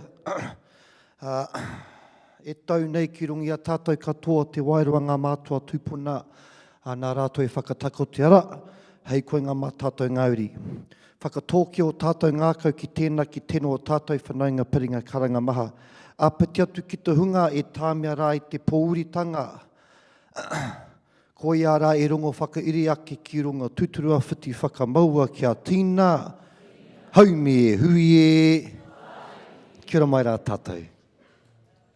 Kia ora whānau, and that was Real Talk Rotorua. Have a beautiful evening.